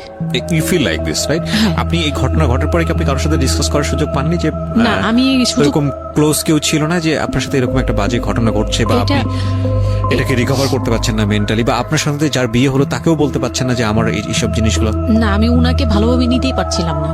সোজা কথা, আমি উনার সাথে কোনো কিছু ডিসকাস করতাম না, বা অনেক পরে গিয়ে যখন ডিসকাস করেছি তখন উনি আমাকে উল্টাপাল্টা বুঝ দিয়েছে, মানে ওগুলো অনেক আমি পরের বলবো। সময়টাতে। হ্যাঁ, বাট ইট হ্যাপেন্স রেগুলারলি, না র্যান্ডমলি এই জিনিসগুলো হয়ে যাচ্ছিল আপনার সাথে? হ্যাঁ, প্রায় Okay. মাস থেকে 2-3 মাস এরকম হলো। তারপর মানে এটা আমি বলি যে প্রথম তো 4-5 দিন তো রেগুলার হলো। তারপর আমি আমার ব্লিডিং অফ হচ্ছিল না, আমার কন্টিনিউ হচ্ছিল ব্লিডিং। তো এক সময় যে ব্লিডিং এর মধ্যেও তিনি অনেক বাজে ইয়ে করেছে। তো ওর পরে আমি বাসায় যেতে চাইলে বাসায় যেতে দিত না, এভাবে ইয়ে করে ফেললো। আর ফ্যামিলিগত যে ব্যাপারটা ছিল, যে আমার ফ্যামিলি তো তখন, আমার আব্বু তো তখন একদম মানে ফিনান্সিয়ালি খুব উইক ছিল। তো বিয়ের পরে কিছু ফর্মালিটি থাকে, পুরান ঢাকার কিছু রুলস আছে যে বিয়ের পরে মেয়েদের প্রতি সপ্তাহে সপ্তাহে দেখতে যাওয়া, এটা সেটা পাঠানো, প্রতি সিজনে সিজনে এটা এটা করা, এগুলো ব্যাপারে কেউ কনসার্ন ছিল না। মানে তখন মানে আমার ফ্যামিলির কেউ এরকম অ্যাক্টিভ ছিল না, মানে ছিল কিন্তু কেউ কেয়ার করেন। তারপর হচ্ছে এরকম করে আমার সময়গুলো কাটতে লাগলো। তো সবচেয়ে বড় কথা হচ্ছে, আমার যে হাজবেন্ড ছিল রিপন, উনি আমার বাবার দোকানে কাজ করতো একটা সময়। ওইটা হচ্ছে প্রায় আরো মানে আমার জন্মের সময় বা আমার জন্মেরও আগে। জি। হ্যাঁ, তখন নতুন নতুন আর কি কাজ শেখার জন্য আমার আব্বুর দোকানে ঢুকছে এরকম। তো আমার আব্বু তাকে ক্যাশ বুঝিয়ে দিয়েছিলেন নাকি, তখন নাকি ক্যাশ দিত। তো আমি একটু যখন 2-3 বছরের, তখন উনি দোকান থেকে বের হয়ে নিজে ব্যবসা দিয়েছে, ওখান থেকে তিনি ইমপ্রুভ করছে। তো ওখান থেকে শুরু। আর আমাকে যখন বিয়ে দিছে, মানে আমার যখন বিয়ে হয়েছে, তো ওই রিপন যিনি, ওনার উদ্দেশ্য ছিল যে আমি আমার নানু বাড়ির অংশ পাবো, মানে সম্পদ। আমার নানু বাড়ি খুব বিশাল, মানে বললামই তো যে খুব বিরাট একটা অংশ। আর ওনাদের যে অংশটা ছিল সেটা অনেক আগেই নেওয়া হয়ে গেছে। আচ্ছা। মানে ওনার দাদা বাড়ি যেটাতে ওনারা ছিল 3 রুম, ওই যে ছোট ছোট 3টা রুম উপরে, ওই বিল্ডিংটা তোলার পরে আমার মামা ওই অংশটা কেটে রাখছে, মানে আমার মামা রেখে দিয়েছে। আচ্ছা। আর আমাদের যে অংশটা ছিল, তার লোকটা ছিল যে ওই বাড়িতে আমি একটা রুম হলেও পাবো। ওকে। হ্যাঁ, তো আমার আম্মু তো আর ওটা নেয়নি। তো আমার হাজবেন্ডের ইয়েটা ছিল, টার্গেটটা ছিল যে ওই বাসায় একটা রুম হলেও পাবে। আর পুরান ঢাকায় একটা রুম মানেই অনেক কিছু, মানে ওখানে তো প্রায় 1 কোটি টাকা দাম কাঠা। তো একটা রুম মানে 1 কাঠা না হোক, আধা কাঠা হোক, 50 লাখ টাকা হোক, আমার আসবে, এরকম একটা টার্গেট ছিল তার। তো আর বিয়ের সময় তো অনেক কিছু নিয়ে, মানে গহনা টহনা নিয়ে, ফার্নিচার নিয়ে নানান কথা তো শুনতে হয়েছে, ওগুলাও ফেস করছি। মানে খুব পেইনফুল ছিল ওগুলা, কারণ আমি তখন এত কিছু বুঝি না। আমি তখন মাত্র মানে জামা কাপড় বানাই, ঘুরি ফিরি, খাই দেই, ব্যাস ওই পর্যন্তই। আমি কারো জিনিস নিয়েও মাথা ঘামাই না। ওখানে আমার উপরে প্রেশার আসছে যে আমার ফার্নিচার এমন কেন, আমার গহনা এমন কেন, তুমি বাসায় বলো না কেন, তোমার খাট এখনো আসতেছে না কেন। আমার বিয়ের পর খুব বৃষ্টি ছিল তখন, মানে আমার ফার্নিচার, আমার চাচা ছিল ফার্নিচারের, ওনার বিজনেস। তো আমার চাচার ফ্যাক্টরি থেকেই সবগুলো ফার্নিচার আসবে। তো ওনারা বলতেছে যে জাস্ট একটা কারণেই লেট হচ্ছে, রোদ পাচ্ছি না, রোদ পেলে তারপর কাঠগুলো শুকাবে, তারপরে হ্যাঁ, মানে জয়েন্ট দিলেই এখন এটা ফেটে যাবে, এখন জয়েন্ট দিলে প্রবলেম হবে। এই জিনিসটা ওরা বুঝতেছে না। ওরা বলতেছে কেন দেরি করছে, নাকি ফাঁকি দিচ্ছে, নানান ধরনের কথা তৈরি করতেছে। আর এই দিক দিয়ে আমি পেইন খাচ্ছি, ওই দিকে এক পেইন, মানে রাতে গিয়ে এক পেইন, দিনের বেলা এই পেইন। মানে আমি পুরো মানসিকভাবে, মানে বলে না যে আমি হয়তো বা প্যারালাইজডের মতো হয়ে গেছিলাম, আমার মানসিক ভাবটা। জাস্ট শুনি আর শুনি, কিছু বলতে পারছি না এরকম। আর বাসায় গিয়ে কোনো কিছু বলি না, কারণ আব্বু অসুস্থ। আব্বু মেন্টালি অনেক প্রবলেম। আব্বু যখনই জিজ্ঞেস করে আম্মু তুমি ভালো আছো তো, আমি খালি হাসি দিয়ে বলছি হ্যাঁ। যতবার জিজ্ঞেস করে তুমি খুশি আছো তো, আমি হ্যাঁ। আমি এই একটা কথাই বলছি, হ্যাঁ ভালো আছি। আসলে আমি ভালো ছিলাম না, কিন্তু বুঝতে দেইনি। ওই লোকটার ছোট বোনগুলো আমার সাথে অনেক রাফ বিহেভ করছে।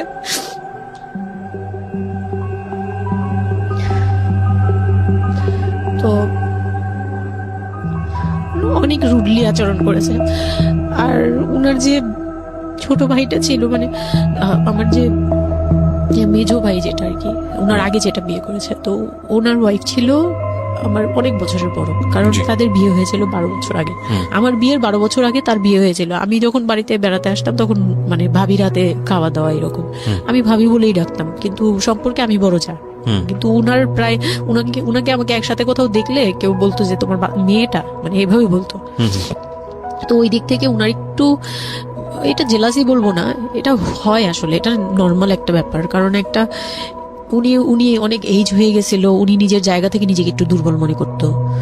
আমাকে এমনিতে সাপোর্টও দিত, আবার অনেক সময় দেখে কিন্তু পেইনও দিত, অনেক পেইন দিত। কিন্তু আমি ওই সময়টাতেই কেন জানি আমি ছোট থেকে এই জিনিসগুলো বুঝতে চেষ্টা করি যে কেউ আমাকে কেন জেলাসি করছে, কারণ তার মধ্যে কোনো দুর্বলতা আছে, আমার ওইটার জন্য মায়া হয়। আচ্ছা। আমার কখনো এইটা মনে হয় না যে সে কেন জেলাসি করবে, আমি তার সাথে এখন কোচাকুচি করবো, মানে এই টাইপের মেন্টালিটি আসে না আমার। কেন Okay. জানি মনে হয় এই জায়গাটা যদি শুধরানো যেত, তাকে যদি একটু বোঝানো যেত আমি তাকে খুব ভালোবাসি বা আমি তাকে কিছু হেল্প করতে চাই, এরকম মনে হতো। তো ওই দিক থেকে আমি কিচ্ছু বলতাম না, কিন্তু সে আমাকে খুব পেইন দিত, কথাবার্তা এটা সেটা। উনি অনেক সিনিয়র পার্সন ছিল, তো কোনো গেস্ট আসলে আমাকে কিভাবে ছোট করবে, কিভাবে আমাকে অপমান করা যায়, কিভাবে কি দিয়ে, এগুলো নিয়ে সবসময় ইয়ে করতো। ওই দিকগুলো খুব পেইনফুল ছিল। তো ওগুলো যখন শেষ করলাম, মানে আমার যাকে বলতাম মাঝে মাঝে দুই একটা কথা, এগুলো নিয়ে সে আবার মানে মানে এখানে সেখানে বলে আরো ব্যাপারটাকে বড় বানাতো। তো আমি তখন বুঝতাম না, এখন বুঝি। তো এর মাঝখানে হলো কি, আমি প্রেগনেন্ট হলাম। বিয়ের ও কয় মাস না পরে না, ঘটনা? বিয়ের 1.5 মাস পরে আমি হচ্ছে কক্সবাজার যাব। আচ্ছা। আমার হাজবেন্ড বলতেছে যে ঈদ চলে আসছে, তুমি ঈদের মধ্যে কিছু না নিয়ে আসো, ঈদের পরে আমরা কক্সবাজার যাই, এখানে কোনো খরচ টরচ যাতে আমাদের না হয়, হ্যাঁ, এই জন্য আমরা কিছু কিনবো না। আমি বলছি আচ্ছা ঠিক আছে। তো তখন হচ্ছে বসুন্ধরা সিটি মার্কেটটা হচ্ছে নতুন হয়েছে। জি। তো উনি বলতেছে আমরা বসুন্ধরা সিটিতে যাব শপিং এ, কিন্তু উনি যেটা বলতেছে যে আমার মানে বসুন্ধরা সিটিতে যাবে, কিন্তু আমাকে যে কিছু কিনে দিবে না এটা আমি জানতাম না। তো ওনার সাথে আমি গেলাম, প্রায় 20 থেকে 25 হাজার টাকা শপিং করলো। ওগুলা হচ্ছে সব ওনার বোন জামাই, বোনের বাচ্চা কাচ্চা, মানে ফ্যামিলির জন্য আর কি, ভাই বোন। আমিও পছন্দ করে করে কিনলাম সবার জন্যই যা যা লাগে। কেনাকাটার পরে আমি তো তখন ছোট মানুষ, তখন তো আমার 13-14 বছর বয়স। তো আমি কখনো এমন হয়নি যে আমি ঈদে জামা কাপড় নিইনি বা জামা কাপড় নতুন জামা কিনিনি, এরকম কখনোই হয়নি। তো ওইটা আমার বিয়ের ফার্স্ট ঈদ। তো আমার একটা শখ ছিল কি যে অন্তত একটা কটন ড্রেস হলেও আমি পাবো, এরকম একটা ইয়ে ছিল আমার ভিতরে যে না, আমাকে কি আর না দিবে নাকি, বলছে দিবে না, ও হয়তো বা ভালো কিছু দিবে না, হয়তো নর্মাল কিছু হলেও আমাকে দিবে, ঈদে তো আর পুরনো জামা পরে থাকবো না। তো আমার এরকম ধারণা ছিল। ও পুরো শপিংটা শেষ করলো সারাদিনে, আমি রোজা রেখে পুরো শপিংটা করলাম খুব চয়েস করে করে। লাস্ট মোমেন্টে যে সে আমাকে নিয়ে চলে আসতেছে, যখন সে আমাকে নিয়ে রওনা দিল, মানে আমার মনটা খারাপ হয়ে গেল। আমি এটি কিচ্ছু বলিনি, বিয়ের প্রথম ঈদ। প্রথম ঈদ এটা। তো আমি কিচ্ছু বলিনি। সাচ এ ইডিয়ট, মানে নাথিং টু সে, মানে স্পিচলেস টোটালি। হ্যাঁ। পরে উনি কিচ্ছু কিনে দিল না আমাকে, তখন আমি না, মনটা খারাপ হলো আমার, কারণ স্বাভাবিক এটা। আমার এখনকার বয়স হলে হয়তো হাইড করতে পারতাম, আমি এখনো পারি না। সত্যি কথা বলতে আমি কখনোই নিজেকে হাইড করতে পারিনি, এখন তো তখন তো আরো পারতাম না। তো উনি আমাকে করলো কি যে আসার সময় বলতেছে যে একবারে নিচে, তখন বলতেছে তোমার কি মন খারাপ? আমি বলছি যে না, আমি তো কিছু নেই নাই, ঈদের দিন কি পরবো? তো বলতেছে তোমার তো অনেক ড্রেস নিয়ে আসছো, ওগুলা থেকেই পরো, ওগুলাই তো এখনো পুরোনো হয়নি, এখন দরকার কি আছে কেনার? বলে তারপরে চুড়ি দেখলো, চুড়ি দেখে আমাকে 2 মুঠ চুড়ি কিনে দিল 200 টাকা। এই ছিল আমার ঈদের মানে ফার্স্ট অ্যান্ড লাস্ট, এইটাই ছিল আমার শপিং, আর কোনো কিচ্ছু কিনে দেয়নি সে আমাকে। তো বাসায় আসলাম, বাসায় আসার পরে তার ভাই বোনরা বলতেছে যে সবার জন্য কিনছেন, ওর জন্য কিছু নেন নাই। সে আমাকে মানে তার ফ্যামিলি থেকে আমাকে সেভ করবে কি, সে আমাকে বরঞ্চ বলতেছে যে ওরে কি কিনে দিব, ওর বাসা থেকে আমারে কি দিছে যে আমি ওকে কিনে দিব। তখন আমি বুঝলাম যে ও আচ্ছা, সে কিনে দেয়নি। সে কিনে দেয়নি। হ্যাঁ। তো আমি আর বাসায় কিন্তু কিছু বলিনি বা বাসায় যাইও নাই এর মধ্যে। বাসা থেকে আসলে সামর্থ্য কি ছিল আপনার ফ্যামিলিকে, মানে কিনে দেওয়া হয়েছিল কি ঈদের প্রথম দিন জামাইকে কিছু কিনে দেওয়া বা এরকম কোনো কিছু? হ্যাঁ, এটা করেছিল চান রাতে, একবারে লাস্টের দিকে। আর আপনাদের শপিংটা হয়েছে তার আগে। তো সে এটা বলে ফেললো প্রায় 20 রোজার পরে এই ঘটনা আর কি। তো একবারে চাঁদ রাতের দিন আমার ভাই আর কি একটা পাঞ্জাবি গিফট করলো তাকে, আর সে আমাকে আর কিছুই দিল না। হ্যাঁ, সে ভাবতেছে যে আমি বুঝি বাসায় জানানোর পরে তখন এটা করছে। হ্যাঁ, তখন গিয়ে আরো খেপে গেল যে আমি নাকি বাসায় জানাইছি, তাকে ছোট করলাম এই জন্য। কিন্তু আসলে মানে সত্যি কথা বলতে যে আমি কিছুই বলি নাই, আমার মুখ দিয়ে তখন কথাই আসতো না, আমি ম্যানেজ কি করব, আমার তো কিছুই মাথায় থাকতো না তখন। Right. তখন আমি তো পুরো মেন্টালি একটা ইয়েতে ছিলাম। তো আমার এমনও মনে হয়েছিল তখন, মানে ওই মাসখানিক যে সে আমাকে ওই ফিজিক্যাল টর্চার গুলো করতো, তখন আমার এমনও মনে হয়েছিল যে আমি এক কাজ করি, বের হয়ে কোথাও চলে যাই, মানে অজানার উদ্দেশ্যে কোথাও চলে যাই। যদি আব্বুর এই অবস্থা না থাকতো হয়তো আমি করতাম এটা। সত্যি কথা বলতে একমাত্র আব্বুর কথাটা যখন মনে আসছে, চোখে ভাসছে যে আমার আব্বু তো মরে যাবে, তখন গিয়ে আর এটা করতে পারিনি, নয়তো ঠিকই আমি বের হয়ে যেতাম। তো ঈদ আসলো, ঈদের পরের দিন কক্সবাজারের উদ্দেশ্যে রওনা দিল। আর তার একটা অভ্যাস ছিল যে মানে সে কিছু দিলে বা করলে বা আমার জন্য যদি সে 2টা টাকাও খরচ করতো, এটা খুব হাইলাইট করতো, সবার সামনে তুলে ধরার জন্য চেষ্টা করতো। কক্সবাজার যাবে, সে খুব মানে ঢোল পিটাচ্ছে যে আমাকে নিয়ে কক্সবাজার যাচ্ছে, কিন্তু শপিং করে দেয়নি, এটা আবার হাইক করতেছে। আচ্ছা, যাই হোক, ওই সব বলতে গেলে শপিং এর টাকা সেভ করে আমাকে কক্সবাজার নিয়ে যাচ্ছে। তো গেলাম কক্সবাজারে, সেখানে গিয়ে আরেক ধাক্কা খেলাম যে কক্সবাজার যাওয়ার পরে প্রথম রাত মোটামুটি ভালো ছিলাম, পরের দিন সকালে সে আমার সাথে মানে এমন ভাবে মানে ফিজিক্যাল রিলেশন করতে চেয়েছে যেটা সম্পর্কে আমি অবগত ছিলাম না, মানে আমি জানতাম না যে এরকম কিছু হয়। তো এক সময় সে আমার হাত পা জোরাজোরি করে ধরে, মানে প্রায় হাত পা বাঁধার মতো জোরাজোরি করে সে আমার সাথে ওই রকম কিছু করতে চায়। তখন আমার মানে আমি খুব বাধা দেওয়ার পরে বা চিল্লাচিল্লি করার পরে সে আমার গায়েও হাত তুলে 2-3টা চট থাপ্পড় দেয়। আপনাদের মধ্যে সম্পর্কের জায়গাটা কি আপনি তখনও কি ওনাকে আপনি করে বলতেন? হ্যাঁ, আমি এখনো স্টিল নাও। তার মানে বিষয়টা এরকম হয়ে গেছে যে ওই দূরত্বটা বিয়ের পরে ছিল, এবং সেই দূরত্ব থাকা অবস্থায় ও এই জিনিসগুলো প্র্যাকটিস করে যাচ্ছে ওর মতো করে। হ্যাঁ। এবং সেখানে যখন ও সাকসেসফুল হতে না পারছে, তখন সে আপনার গায়ে হাত তুলছে, তাই তো? হ্যাঁ, সেটাই। হ্যাঁ, তারপর আর সবচেয়ে বড় কথা হচ্ছে সে তার জায়গাটা, সে তার চাওয়াগুলো সব পূরণ করতেছে, বাট আমার দিকটা দেখছে না। এবং সে যে শুধু আমার না, মানে সে মানুষটাই এমন, আগে বুঝি নেই, পরে অনেক ধীরে ধীরে গিয়ে পরে বুঝতে পারছেন, বুঝতে পেরেছি যে উনি সম্পূর্ণ মানুষটাই। সেলফ সেন্টার, মানে নিজের যেটা একদম অধিকার self, সেটা সে আদায় করে নিবে, তার বাকিগুলো নিয়ে তার কোনো কে মাথা কি ব্যথা হচ্ছে বা কার কি হচ্ছে এটা Okay, fine. দেখার বিষয় না, Okay, এটাই তারপর? মেন্টালিটি। তো এইগুলো করার পরে আমার মানে খুব পেইন হলো, আমার খুব কষ্ট হলো যে আমি কবে আবার ঢাকায় যাব, একটা পেইন। ওটা কি জীবনে প্রথম কক্সবাজার যাওয়া? হ্যাঁ, ওইটা আমার লাইফে ফার্স্ট। চিন্তা করে দেখুন, এটা এক ধরনের হানিমুনি বলা চলে ওদের জন্য। হানিমুনি করা হয়েছিল, কিন্তু ওটা আমার জন্য হানিমুন ছিল না, অন্য কিছুই ছিল। আচ্ছা, খুব পেইনফুল ছিল। ওকে। যাই হোক, আমি খুব ভয়ে ছিলাম যে এখানে আমাকে মেরে ফেললেও কেউ জানবে না, এরকম একটা ফিল ছিল আমার ভিতরে। একটা জিনিস চিন্তা করতে পারেন, প্রত্যেকটা মোমেন্ট একটা মানুষ একটা মেয়ের সাথে, একটা ছেলের সঙ্গে বসবাস করছে একটা মেয়ে, এবং তাদের স্পেশাল মোমেন্টস গুলো তার জন্য ভীতির কারণ। সে হয়তোবা তখন এরকম মানে চিন্তা করছে যে এই স্পেশাল মোমেন্টটা যেন না আসে, ওর সঙ্গে স্পেশাল টাইমটা যেন আমি না হয়, রাত যেন না হয়। বিষয়গুলো তো এরকমই ছিল, কারণ ওর জন্য কিন্তু এগুলো অনেক ভয়ানক রকমের টর্চার। হ্যাঁ, তারপর আর আমার সাথে যারা ছিল, মানে ফ্যামিলি তো 2টা গিয়েছি আমরা, মানে আমার হাজবেন্ড আমাকে নিয়ে গেছে, আর হচ্ছে আমার চাচাতো বোনের রিসেন্ট বিয়ে হয়েছিল, চাচাতো বোনের হাজবেন্ড আর চাচাতো বোন, ওরা 2জন গিয়েছে। কিন্তু ওরা ওদের মতো ছিল, আমরা আমাদের মতো ছিলাম, এরকম আর কি। তো ওইভাবে আর আমাদের সাথে ইয়ে করা হয়নি যে একদম সব বিষয়ে ডিটেলস বলা। আর আমার চাচাতো বোন আমার অনেক বড় ছিল, যার কারণে আমি আপুকে বলতাম না, লজ্জা পেতাম। তো ওই দিক থেকে 3 দিন পরে 4 দিনের দিন আমি খুব জেদাজেদি করে, মানে কান্নাকাটি করে চলে আসবো করতেছি, কিন্তু আমাকে কেউ আর জিজ্ঞেস করতেছে না যে কেন। মানে আমার বোন জামাইও বিষয়টা খেয়াল করেনি, আমার বোনও খেয়াল করেনি যে আমি কেন বারবার চলে আসতে যাচ্ছি। হ্যাঁ, এত সুন্দর একটা ওয়েদার, ওরা তো খুব এনজয় করছিল হয়তো বা, মানে আমি তাদের এনজয়মেন্টে বাধা দিলাম, এরকম আর কি। তো খুব কান্নাকাটি করে ওই রাতেই আমি চলে আসবো। আমি বলছি তোমরা সবাই থাকো, আমি চলে যাই, মানে এইভাবে কান্নাকাটি করছে, আমি থাকবোই না, আমি আর একটা রাত এখানে থাকবো না। আমার কাছে মনে হচ্ছে তাও এলাকার ভিতরে তো থাকবো, যাই হোক, কিন্তু এখন তো আমি বাইরে আছি, অনেক দূরে। আমার কাছে এরকম মনে হচ্ছিল যে আমি যদি মরে যাই, আমি যদি যে কোনো সময় আমি মারা যাবো, এরকম মনে হচ্ছিল। তো আমি ওই সময় বলাতে ওরা সবাই মিলে চলে আসছে, সবার মন খারাপ যে আমার জন্য চলে আসতে হলো তাদের। তো ঢাকায় আসলাম, ঢাকায় আসার পরে ঈদের ছুটির শেষে সে তার মতো করে বিজনেস করতেছে, আমি আমার মতো করে ছিলাম। জি। 2-3 মাস গেল, কোরবানি ঈদ আসলো, প্রথম কোরবানি ঈদ। হুম।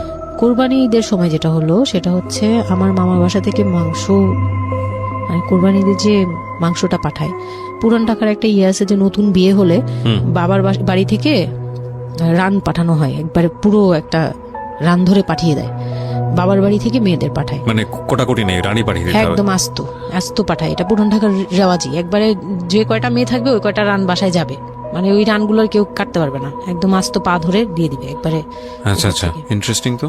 হ্যাঁ, এটা কিন্তু পুরান ঢাকার একটা রেওয়াজ, এখনো আছে। মানে কোরবানি হলেই সঙ্গে সঙ্গে রানটা যাবে মেয়ের বাসায়। আচ্ছা, মেয়ের বাসায় যেতেই হবে এটা। তো ওইরকম আমার মানে ওরা আশা করছিল যে আমার মামা এরকম করবে, কিন্তু আমার মামা তো প্রায় অনেক বড় গরু দেয়, আর একটা দেয় না, 2টা থেকে 3টা দেয়। তো ওনার নিজেরই আছে 3টা মেয়ে, 3 মেয়ের শ্বশুর বাড়িতে পাঠাতে হয় 3 রান। মানে এখন এক মেয়ের, বড় মেয়ের যে 20 বছর 22 বছর হয়ে গেছে বিয়ের, তারপরও পাঠাচ্ছে, প্রতিনিয়ত পাঠাতে হয়। তো ওই দিক থেকে আমি যদি এখন আরেকটা নেই, তাহলে উনার কিন্তু আরো কাউকে উকিল দিয়েছে, বা আরো কোনো মেয়ে আছে, মানে আমার উকিল দিয়েছে আমার খালু দিয়েছে, আরেক খালু, আমার ওই খালা হচ্ছে আমার আম্মুর খালাতো বোন, মামাতো বোন, কিন্তু আমাদের বাসায় মানে আমার নানু বাড়িতে বড় হয়েছে দেখে আমার আম্মুর খুব ক্লোজ। তো ওই খালু আমাকে উকিল দিয়েছে। তো ওই দিন করলো কি যে এই রান পাঠায়নি বলে, সেই রান পাঠায়নি ঠিকই, কিন্তু রানের যে উপরের অংশ মানে বড় একটা পিস আমার বাসায় পাঠানো হয়েছে আমার উদ্দেশ্যে, আর নামটা আমার লিখে দিয়েছে, আমার নাম লেখা এটা পাঠিয়েছে। তো ওই মাংসটা রেখে যখন চলে গেছে না আমার ভাই, তার ছোট বোন, আমি তখন মানে দেখলাম যে মানুষ কতটা হিংস্র হলে পরে এরকম ফেস হয়। আমি তো চুপ করে বসে আছি, আমি কিছুই মাথায় নেই যে এটা নিয়ে যে কি হবে, আমি বুঝিই নেই বিষয়টা। সে মাংসটা ধরে রাস্তায় ফেলে দিছে ঈদের দিন রাস্তায় ফেলে, এই মাংসে কেন ওর নাম লেখা থাকবে? তাহলে এই যে আমরা কি, আমরাও তো ভাগ্নি, মানে আমরাও ভাগ্নি, আমাদের বাড়িতে আমার মাংস আসছে, ওর নাম দিয়ে আসছে, তাহলে রান আসলো না কেন? দোষ হয়ে গেছে, এটা খুব বড় অন্যায় হয়ে গেছে। ভয়ানক। আমি ভয়ানক বলছি এই কারণে যে আমাদের সমাজে কিছু কালচার আছে যেগুলো আসলে মেয়ের বাড়ি থেকে পূরণ করা হয়, ধরে নেওয়া হয়, বা ছেলের বাড়ি থেকেও। সেটা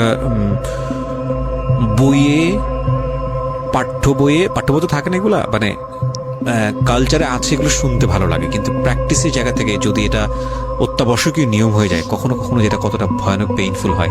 কান্ট ইউ এভার ইমাজিন যে বাবার সামর্থ্য নাই, তারপরে তাকে চিন্তা করতে হচ্ছে যে আমার মেয়ের বাড়িতে একটা রান পাঠাতে হবে, আমার কোরবানি দেওয়ার সামর্থ্য নাই, এই রান পাঠানোর জন্য আমাকে কোরবানি দিতে হচ্ছে। মানে আমাদের এই ব্যাড প্র্যাকটিসগুলা কতটা ভয়ানক হয়ে গেছে আমাদের সমাজে, এবং ইনফ্যাক্ট এগুলো নিয়ে কেউ কখনো কথা বলে না। এগুলো নিয়ে কথা বলা উচিত। একটা মানুষ, একটা সোসাইটি চেঞ্জ হবে কিভাবে, একটা মানে পুরো কমিউনিটি চেঞ্জ হবে কিভাবে, একটা রাষ্ট্র চেঞ্জ হবে কিভাবে, এই ছোট ছোট আমরা তো সব জায়গাতেই পয়জনাস। এই ছোট ছোট বিষয়গুলো যদি চেঞ্জ না হয়, আমরা যে এত ডিগ্রি নিচ্ছি, প্রতি বছর পিএইচডি, ভুরি পিএইচডি বের হচ্ছে, ডক্টরেট, হ্যাঁ, আমাদের বিশ্ববিদ্যালয়ে ভরে যাচ্ছে, আমাদের ছেলেমেয়েরা গোল্ডেন এ প্লাস, আমাদের পাশের হার বাড়ছে, কিন্তু এই সব যে মানে খোরা কালচার, ল্যাংড়া টাইপের কালচার, এগুলোর যে পরিবর্তন হচ্ছে না, বা এগুলো নিয়ে যে কেউ কখনো কোনো কথা বলে না, এগুলো নিয়ে না পত্রপত্রিকায় কথা হয়, না কোনো মিডিয়াতে কথা হয়, অথচ এগুলো আমাদের জীবনটাকে পঙ্গু করে দিচ্ছে, এবং এগুলো নিয়ে কেউ কখনো কথা বলে না। আমরা যৌতুক নিয়ে কথা বলি, এবং যৌতুক একটা ঘাতক ব্যাধি, আমরা যৌতুক মোকাবেলা করতে পেরেছি, কিন্তু এই কালচারের মধ্যে যে যৌতুক ঢুকে বসে আছে, সেটা নিয়ে আমরা কেউ কখনো কথা বলি না, এবং এগুলো নিয়ে কথা বলা উচিত। কথা নইলে আমরা আসলে কিওর হব কিভাবে? আমরা যে বলি যে আমাদেরকে শুদ্ধ হতে হবে, আমরা মানুষ হিসেবে ভালো হতে হবে, বাট হাউ? আমাদের তো রন্ধ্রে প্রবলেম।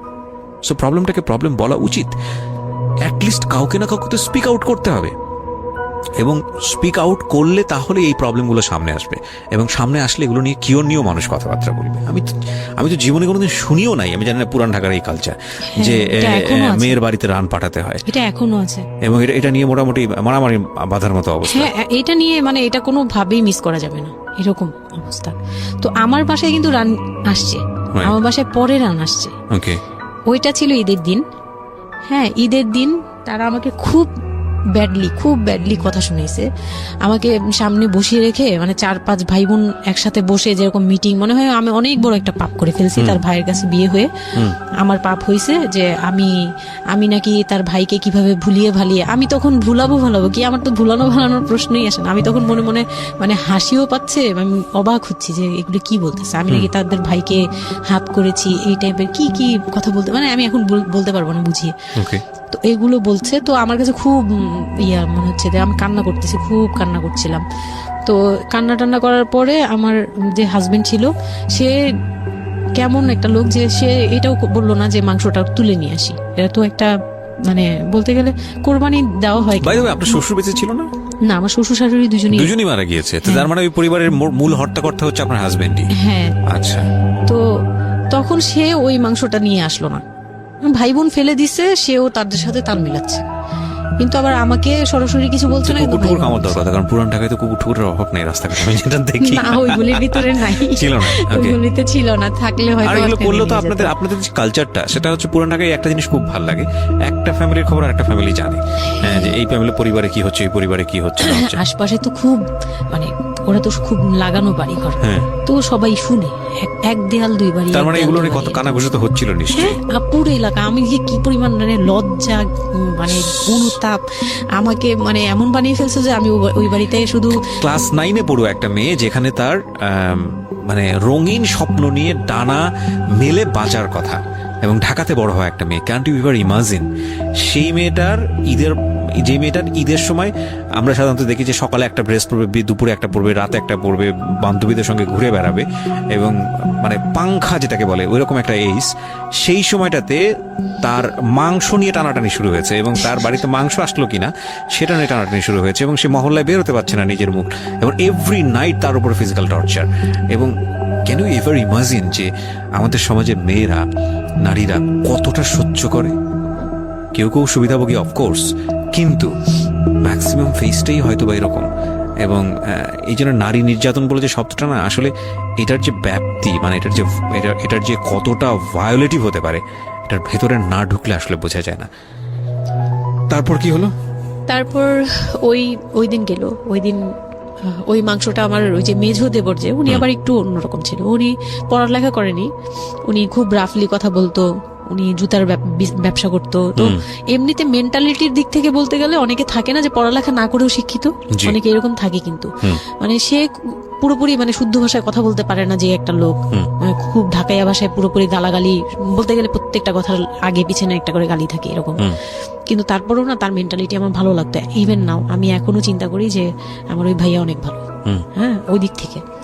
তো উনি আসছে, উনি এসে এরকম দেখে বাসায় মাংসটা নিয়ে এসে রেখে তারপর খুব গালাগালি করে খুব বাজেভাবে ভাই বোনদের বলল যে তোরা আসলে মানুষই না, তোরা মানুষ হইলে এই ধরনের এই সিচুয়েশনটা ক্রিয়েট করতি না। মানে উনি ওনার মতো করে বলছে গালাগালি করে যে এইরকম মানুষ করে, তোরা কি ছোট লোক, জীবনে কি কখনো এগুলি দেখোস নাই, বা এগুলো কি কখনো খাস নাই, বা এখনো কি পাস না, এরকম করার কি আছে, ওর বাসা থেকে আসলে খাবি, এরকম মানে এইভাবে খুব বাজে 2-4টা কথা বলছে।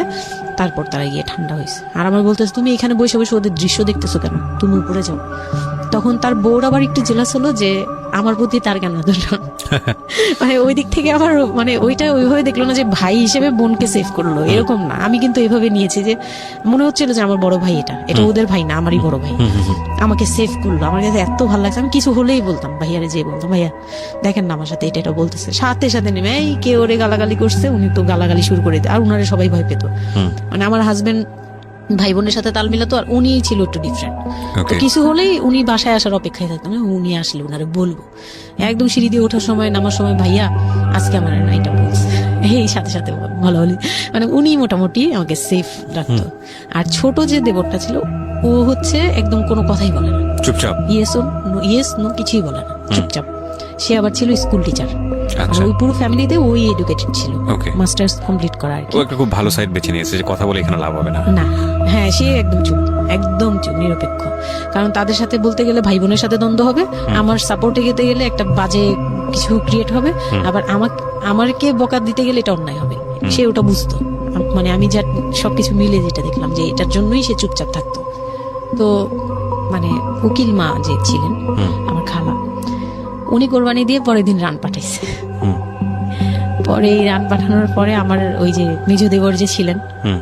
তিনি তো আরেকটা দিল একদম, মানে আরেক ধোলাই দিল সবাইকে, যে ছোট লোক এখন বল যে ও বাসায় ফোন করে বলছে বা বাসায় গেছে, ও তো কালকে থেকে বাসায় যায়নি, ওর হাত তো ফোনও নাই, ফোন নিলে তোদের কাছ থেকে তো নিতে হবে, তখন আমার হাতে ফোন নেই, তো ও তো বাসায়ও যায়নি, এখন বল যে এটা ও বলছে তারপর ও পাঠাইছে, তোরা এত ছোট লোক কেন, মানে ভাই বোনরাই বলতেছে। তো ওরা তো আর কিছু, হ্যাঁ এটা পাঠানো তো এটা উচিতই, এটা ওদের উচিত, এই সেই এটা এটাই কেমন বলছিলাম না, আমি। মানে সে তারা তারপরও ছোট হচ্ছে না, তারা মনে করতেছে এটাই করা উচিত ছিল, এটা না করলে আরেকটা কথা শোনাইতাম, এরকম বলতেছে উল্টা।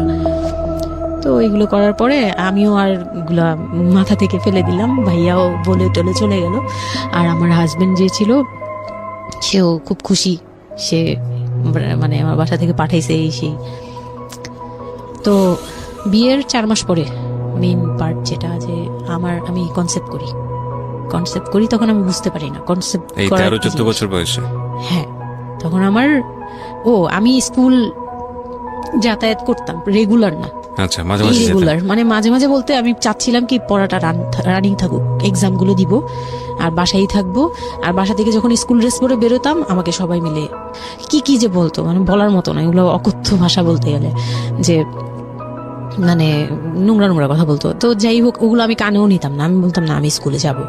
আর যেহেতু বিয়ের সময় বলছে যে ওরে পড়াশোনা করতে দিব, আমার হাজবেন্ড এগুলো বলছে, ও না ও স্কুলে যাবে আসবে সবই করবে, পরে গিয়ে বলে কি তুমি বাড়ির বড় বউ, তুমি যদি স্কুল ড্রেস পরে স্কুলে যাও কেমন দেখা যায়, আমি তো বোরকা পরতাম, তো বলে না স্কুলে গিয়ে তো তোমার বোরকাটা খুলতে হয়, অ্যাসেম্বলিতে দাঁড়াও, ওই যে পিটি করো তোমরা, এগুলো তো আশপাশ থেকে দেখা যায়, এলাকার ভিতরে স্কুল, আমার অসম্মান, এটা তার অসম্মান হয়ে উনি যায়। পড়াশোনা করেছেন আপনার হাজবেন্ড? না, উনি ক্লাস 5 পর্যন্ত পড়ে আর পড়াশোনা করেন। রাইট, ওনার জন্য অসম্মানই হবে এটা। আমি ক্লাস 5 পড়ুয়া যারা আছেন বাংলাদেশ, তাদের সবার প্রতি রেসপেক্ট রেখে বলছি, ক্লাস 5 না, এনার ডিগ্রি পাস করা এরকম অনার্স মাস্টার্স পড়ুয়া এরকম অনেক ছেলে মেয়ে আছেন যারা এই ধরনের মানে আজগুবি ল্যাংরা টাইপ যুক্তি দিয়ে জীবনটাকে চালান।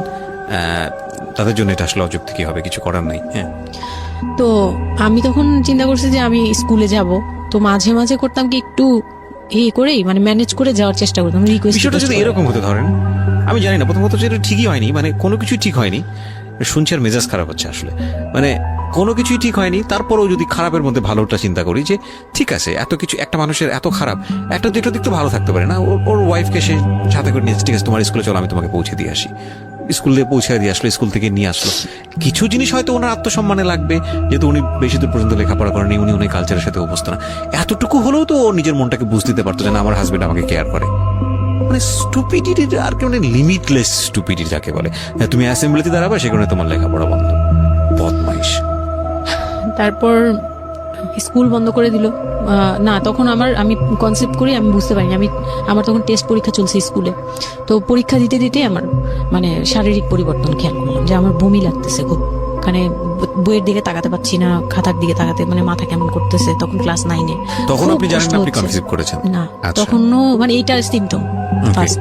Okay. তো এইরকম হওয়ার পরে রাতে 11:30-12টার দিকে আমি না খুব গড়াগড়ি করে কান্না করতেছি জোরে জোরে, মানে খুব গড়াগড়ি করে জোরে জোরে কান্না করতেছে, আমার মাথায় নেই যে কে শুনতেছে কে না শুনতেছে এরকম। তো এটা দেখে তার বোন, যেটা বিয়ে হয়ে গেছে, সে আবার ছিল বাসায়, তো সে দেখে বলতেছে, সে আবার মানে খারাপ লাগছে তার কাছে, বলে চলো এক্ষুনি তোমার নিয়ে হসপিটালে যাব। হ্যাঁ, ওর কি হইলো হঠাৎ করে, কি খাইছিলা তুমি, কি উল্টাপাল্টা কিছু খাইছো কি না, সেই বলছি না আমার কেন জানি অনেক পেট ব্যথা করতে, আমি পারতেছি না সহ্য করতে, পেট জ্বলতেছে আমার খুব। তো নিয়ে গেল ডাক্তারের কাছে, তখন ডাক্তার আমার নার্ভস দেখে বললো যে she is pregnant. But 100% confirm করতে পারবেন না আল্ট্রাসাউন্ড? এমনিতে, তবে উনি আর কি উনার মতো করে বলছে। আচ্ছা, আচ্ছা, আর okay. তখন টেস্ট দিল একটা, যে রাতে নিয়ে যান, ইউরিন টেস্ট টাইপের একটা কিছু বাসায় করা যায়, ওই টাইপের একটা টেস্ট দিল, তো ওইটাই করলাম। বাসায় এসে করার পরে পজিটিভ আসছে, যেভাবে বলছে ওইভাবে করছি, করার পরে পজিটিভ আসছে। How do you feel? Positive আসার পরে মানে আমার কাছে যেটা মনে হচ্ছিল যে আমি মানে এতটা খুশি হয়েছি, আমি কিন্তু বিয়ে নিয়েও খুশি না, আমার মনে হচ্ছে এটাই আমার অ্যাচিভমেন্ট লাইফের।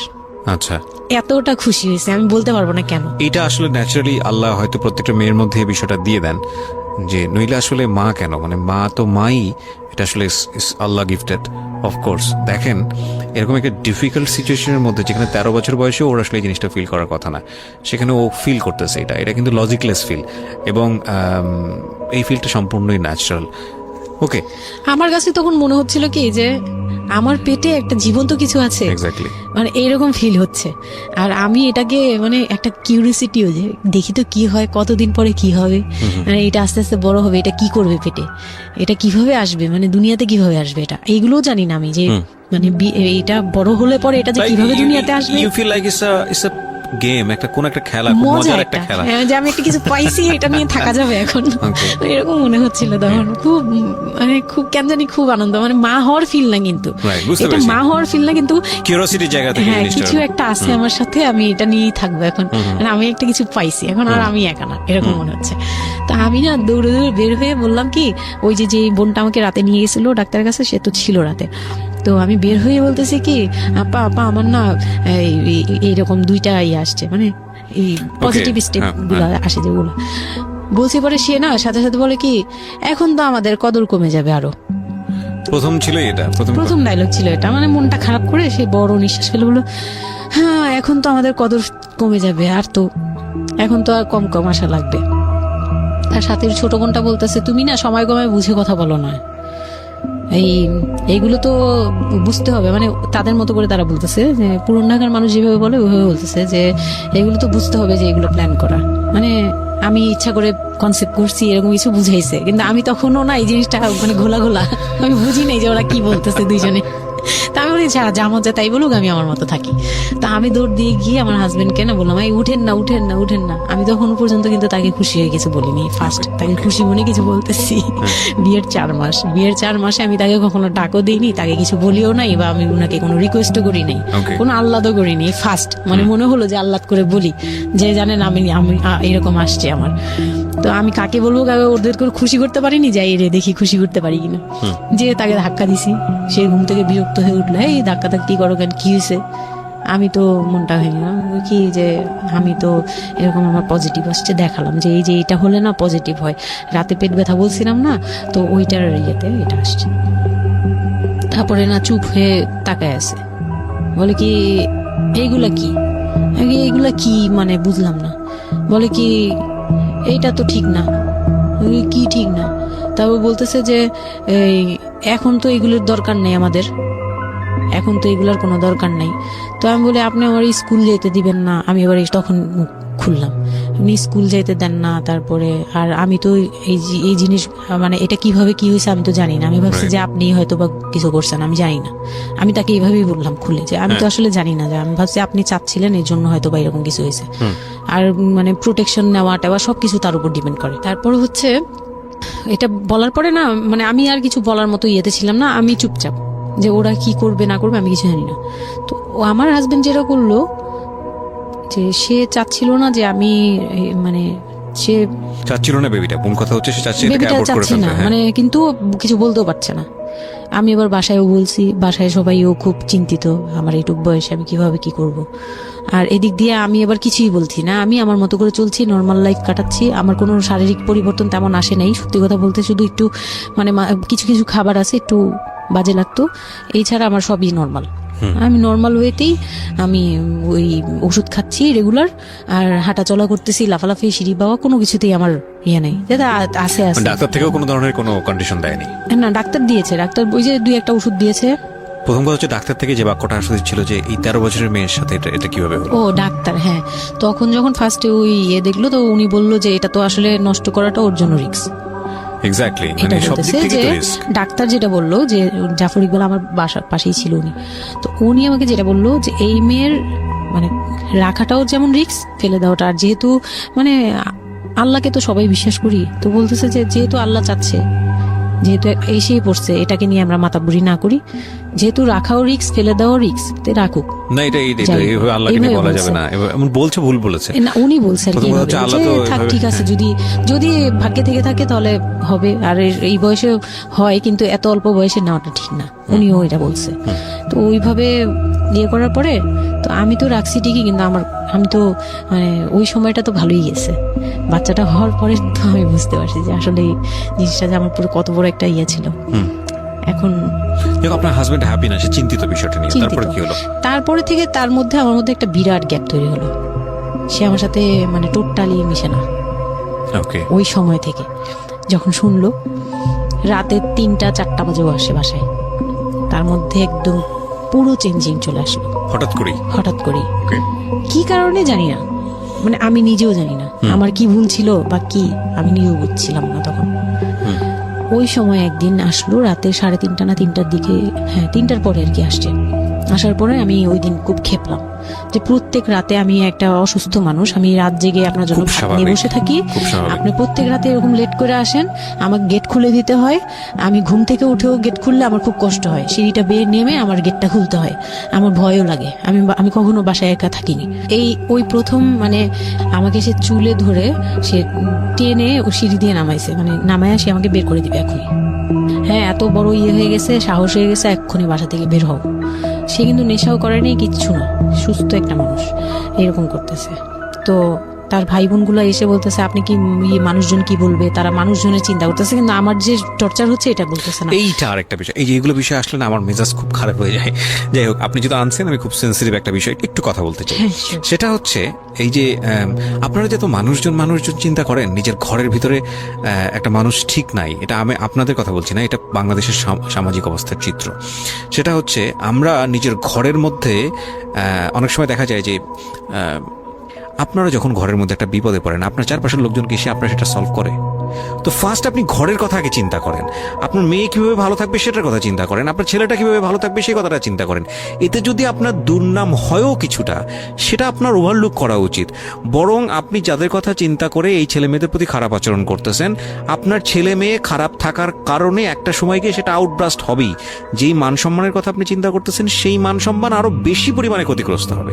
আমাদের সমস্যাটা হচ্ছে এই জায়গাটায়, আমরা চারপাশের ঘরের লোকজন কি মনে করবে সেটা চিন্তা করি, অথচ চারপাশের ঘরের লোকজন কারা বসবাস করে, কোথা থেকে আসছে, কি অবস্থা, সেই খোঁজ খবর আমরা রাখি না। কিন্তু আমাদের মান ইজ্জত তাদের হাতে। স্টুপিড মানে ফিলসফি নিয়ে আমরা আমাদের সোসাইটিতে চলি। This is very important thing, এবং এগুলোর পরিবর্তন হওয়া উচিত। তারপরে কি হলো? তারপর এই হলো ফার্স্ট এই গেল, এইটার পরে এরপর থেকে চলতেছে কন্টিনিউ, মানে এরকম আচরণই করছে সে আমার সাথে। একটু এবং সময়, ওই 4 মাসের সময়টা খুব ক্রুশিয়াল একটা মোমেন্ট, খুবই ক্রুশিয়াল একটা হ্যাঁ, সকালে উঠে আমার রুটি বানাতে হতো কন্টিনিউ। সে বাইরের নাস্তা খাবে না, তাকে রুটি বানিয়ে খাওয়াতে হবে। ওই অবস্থায় আমি মানে সকালে উঠে ঘুম থেকে উঠে রুটি বানাতাম, ওর ভাই বোনের জন্য, ওর জন্য, সবার জন্য বানাতাম। এটা না আমাদের সমাজের ছেলেরা না বুঝতেই চায় না, এবং এটা নিয়ে আমাদের কোনো শিক্ষা নাই। আসলে আমি মানে দেখলাম যে এতটা বর্বর কিভাবে আমি হয় আমার মানুষ। নিজেকে জড়িয়ে ওই কথাটা বলছি, কারণ আমি তো নিজেও বাবা হয়েছি, আমি নিজে থেকেও বুঝি এই জিনিসটা। মানে এই যে পরিবর্তনটা সমাজ, মানে পরিবারে যখন নতুন একজন সদস্য আসে, সবচেয়ে বড় প্রেশারটা ফিল করে হচ্ছে মা, কারণ তার লাইফ রিস্ক হয়ে যায়।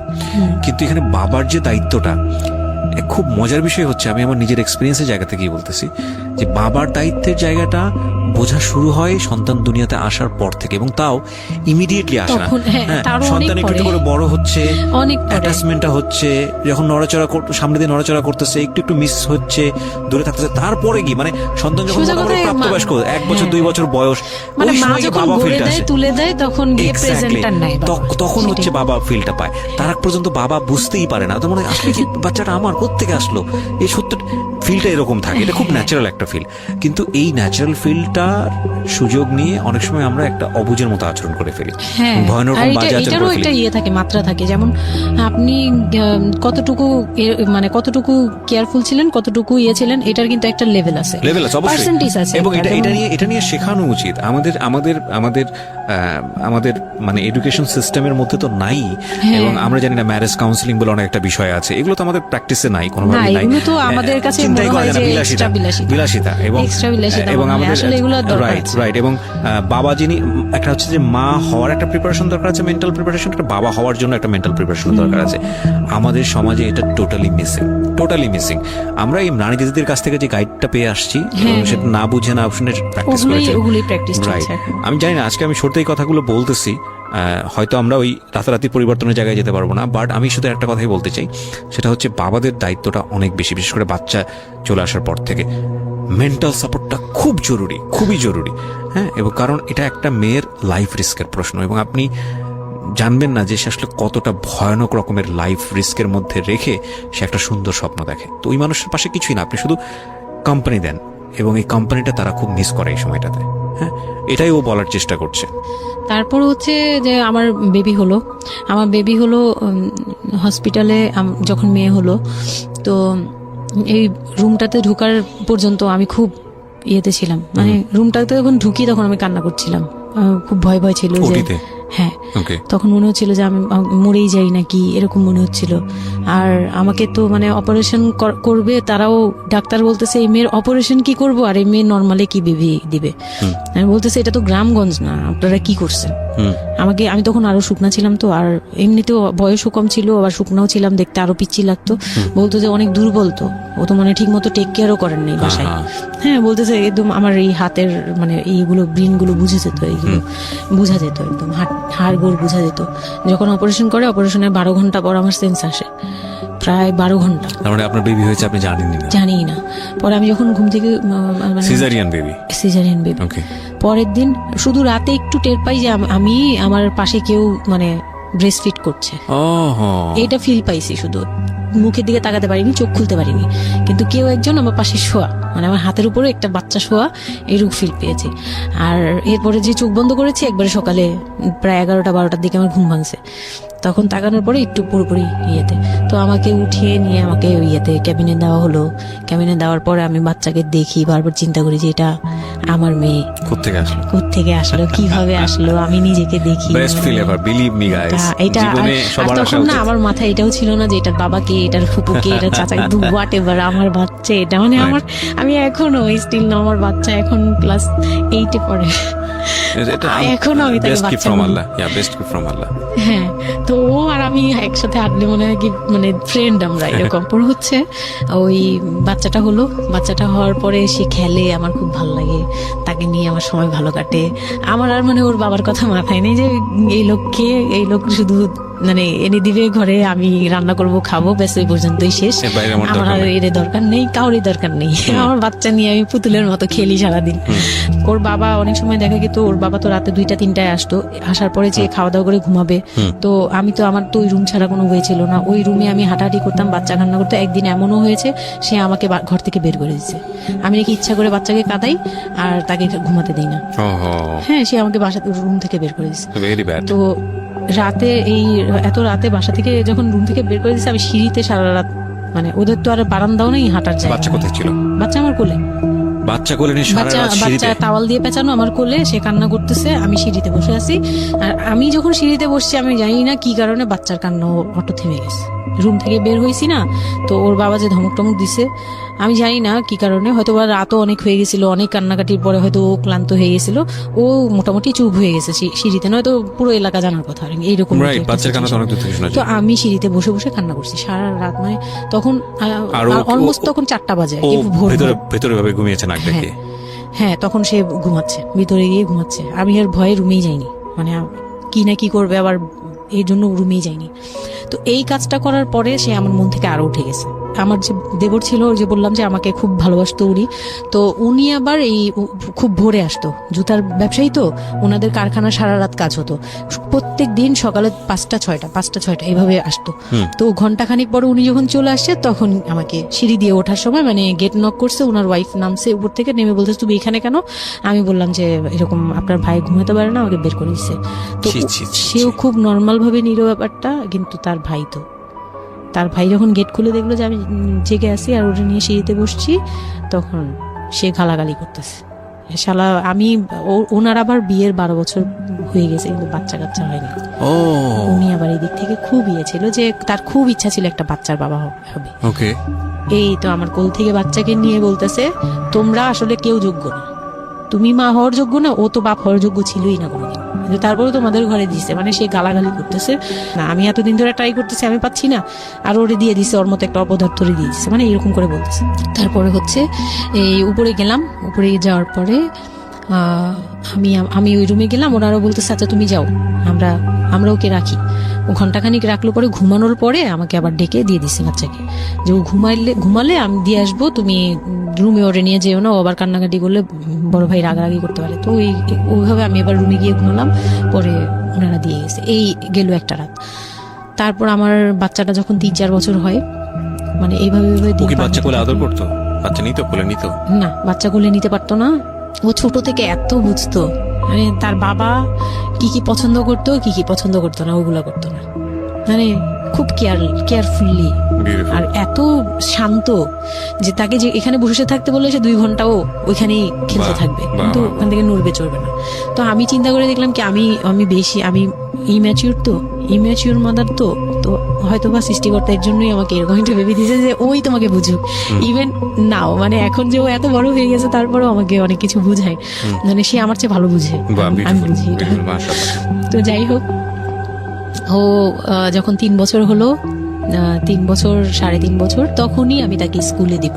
জি, হ্যাঁ। এডিট পার্ট আর 15 মিনিট আছে, আচ্ছা, সো সুইচ করেন। হ্যাঁ, মূল বিষয়গুলো আনেন। তো ওখানে part হচ্ছে close, 3 বছরের কালে আমি ওকে স্কুলে দিলাম। স্কুলে দেওয়ার পরে আমি ওখান থেকে ওরে স্কুলে দিয়ে আমি নিজে ভর্তি হলাম ইয়েতে, ওপেন ইউনিভার্সিটি, মানে বুঝতে পেরেছি, উন্মুক্ততে। উন্মুক্ত বিশ্ববিদ্যালয়। হ্যাঁ, ক্লাস 9-এ ভর্তি হলাম। তো ও পড়াশোনা করে, আমিও করি। বাসায় বা আশপাশের সবাই আমাকে নানান ধরনের কথা বলে যে মা মেয়ে একসাথে স্কুল ব্যাগ নিয়ে যায়, কেমন দেখা যায়। আমি বলছি যা মন চায় তাই দেখা যাক। আমার তখন আমি একটু ডেসপারেট একটু হয়ে respect, গেছিলাম। এটাই বলছিলাম যে এই ধরনের মেয়েরা সাধারণত জীবনের একটা পর্যায়ে গিয়ে মারাত্মক রকমের ডেসপারেট হয়ে যায়। এটা শুধু মেয়েরা বলবো না, মানুষ বলবো আমি। তো আমি নিজে ইংলিশ মিডিয়ামে পড়ছি, তো মানে খুব বেশি বয়সগুলো পার হয়, ভালো লাগে না। তো বাংলা মিডিয়ামে দিলাম। শিশু শ্রেণী থেকে 1-এ উঠে গেল 4 বছর বয়সে। এইভাবে করে সে উঠতেছে, মানে সে খুব ভালো রেজাল্ট করে। আমারও খুব মজা লাগতে লাগলো। আমি তাকে পড়াই, নিজে পড়ি। 2জন মামে মিলে ওকে স্কুলে দিয়ে দেখা যায় আমি আমার কোচিং এ যাই। আমি আবার কোচিং করা শুরু করলাম। তো সেও খুব মজা পেত যে তোমার ব্যাগ আর আমার ব্যাগ, মানে ওয়েট করতো। এরকম খুব মজার একটা সময় ছিল যে 2জনের টিফিন নিয়ে যাচ্ছি। তো আমরা খুব মজা করে এরকম ক্লাস করতাম। ওর বাবার মাঝখানে একটু জেলাসি হলো, মানে মাঝে মাঝে খুব জেলাসি করতো। তো এইগুলো নিয়ে একটা পর্যায়ে যে বিয়ের প্রায় 6 বছর বা 7 বছর কালে তার বাবা এমন ভাবে একটা লোন করলো, 8 লাখ টাকার একটা লোন করলো। আমি এটা বুঝতে পারিনি, আমি তখন মাত্র এসএসসি পাস। রিপন, হ্যাঁ, 8 লাখ টাকার লোন। 8 লাখ টাকার লোন ব্র্যাক ব্যাংক থেকে। ওকে, 8 লাখ টাকার একটা লোন করলো। আমি তখন তখন মাত্র- জুয়া খেলে।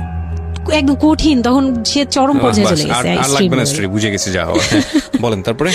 পরে গিয়ে সে কি হলো কি, 8 লাখ টাকার একটা লোন নিবে, এটার জন্য বোর্ড সিগনেচার নাকি লাগে। আমি এটা জানতাম না। বউয়ের সিগনেচার লাগে? হ্যাঁ, আচ্ছা। বইয়ের সিগনেচার লাগে, মানে গ্রান্টর হিসেবে একটা বিজনেসম্যান, বড় বিজনেসম্যান আর একটা বোর, মানে বড় বিজনেসম্যান বা একটা দোকান বা একটা বাড়ি বুঝতে পেরেছি, হ্যাঁ। ইয়ে লাগে। তো কেউ তো রেফারেন্স দিবে না তাকে। তো ওই এক দোকানদার ভাইয়া ছিল, বড় ভাই, মুরব্বি টাইপের, বড় ভাই বলতো উনি। ওই লোকটা দিছে সিগনেচার, আর আমার সিগনেচার না তো কোনো ব্যাপারই না, কারণ আমাকে যা দিবে আমি তাই। আমার কি বা আছে, আর আমার কাছে কি বা লিখে নিবে, মানে নাও একটা সিগনেচার দাও, তোমার কিছু হবে না, এটা জাস্ট একটা ফর্মালিটি, এভাবে বলছে। আমি সিগনেচার করে দিয়েছি। সেদিন তো আমাকে সে কি জানি খাওয়ালো, মানে আমাকে খুব ভুলায় ভালায় সিগনেচার নিয়েছে। তারপরে থেকে শুরু হয়েছে আমার মানে লাইফের সব, মানে আমি কত বড় ভুলটা করছি।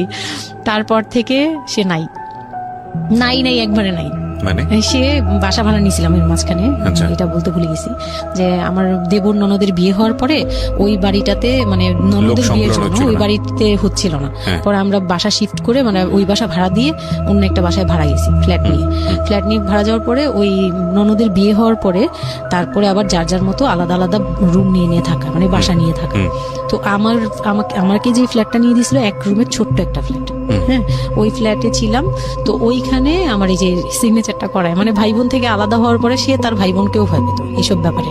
আচ্ছা, তো আমাকে তারা হাইড করছে যে সে জুয়া খেলে, যে এটা আমাকে বলেনি।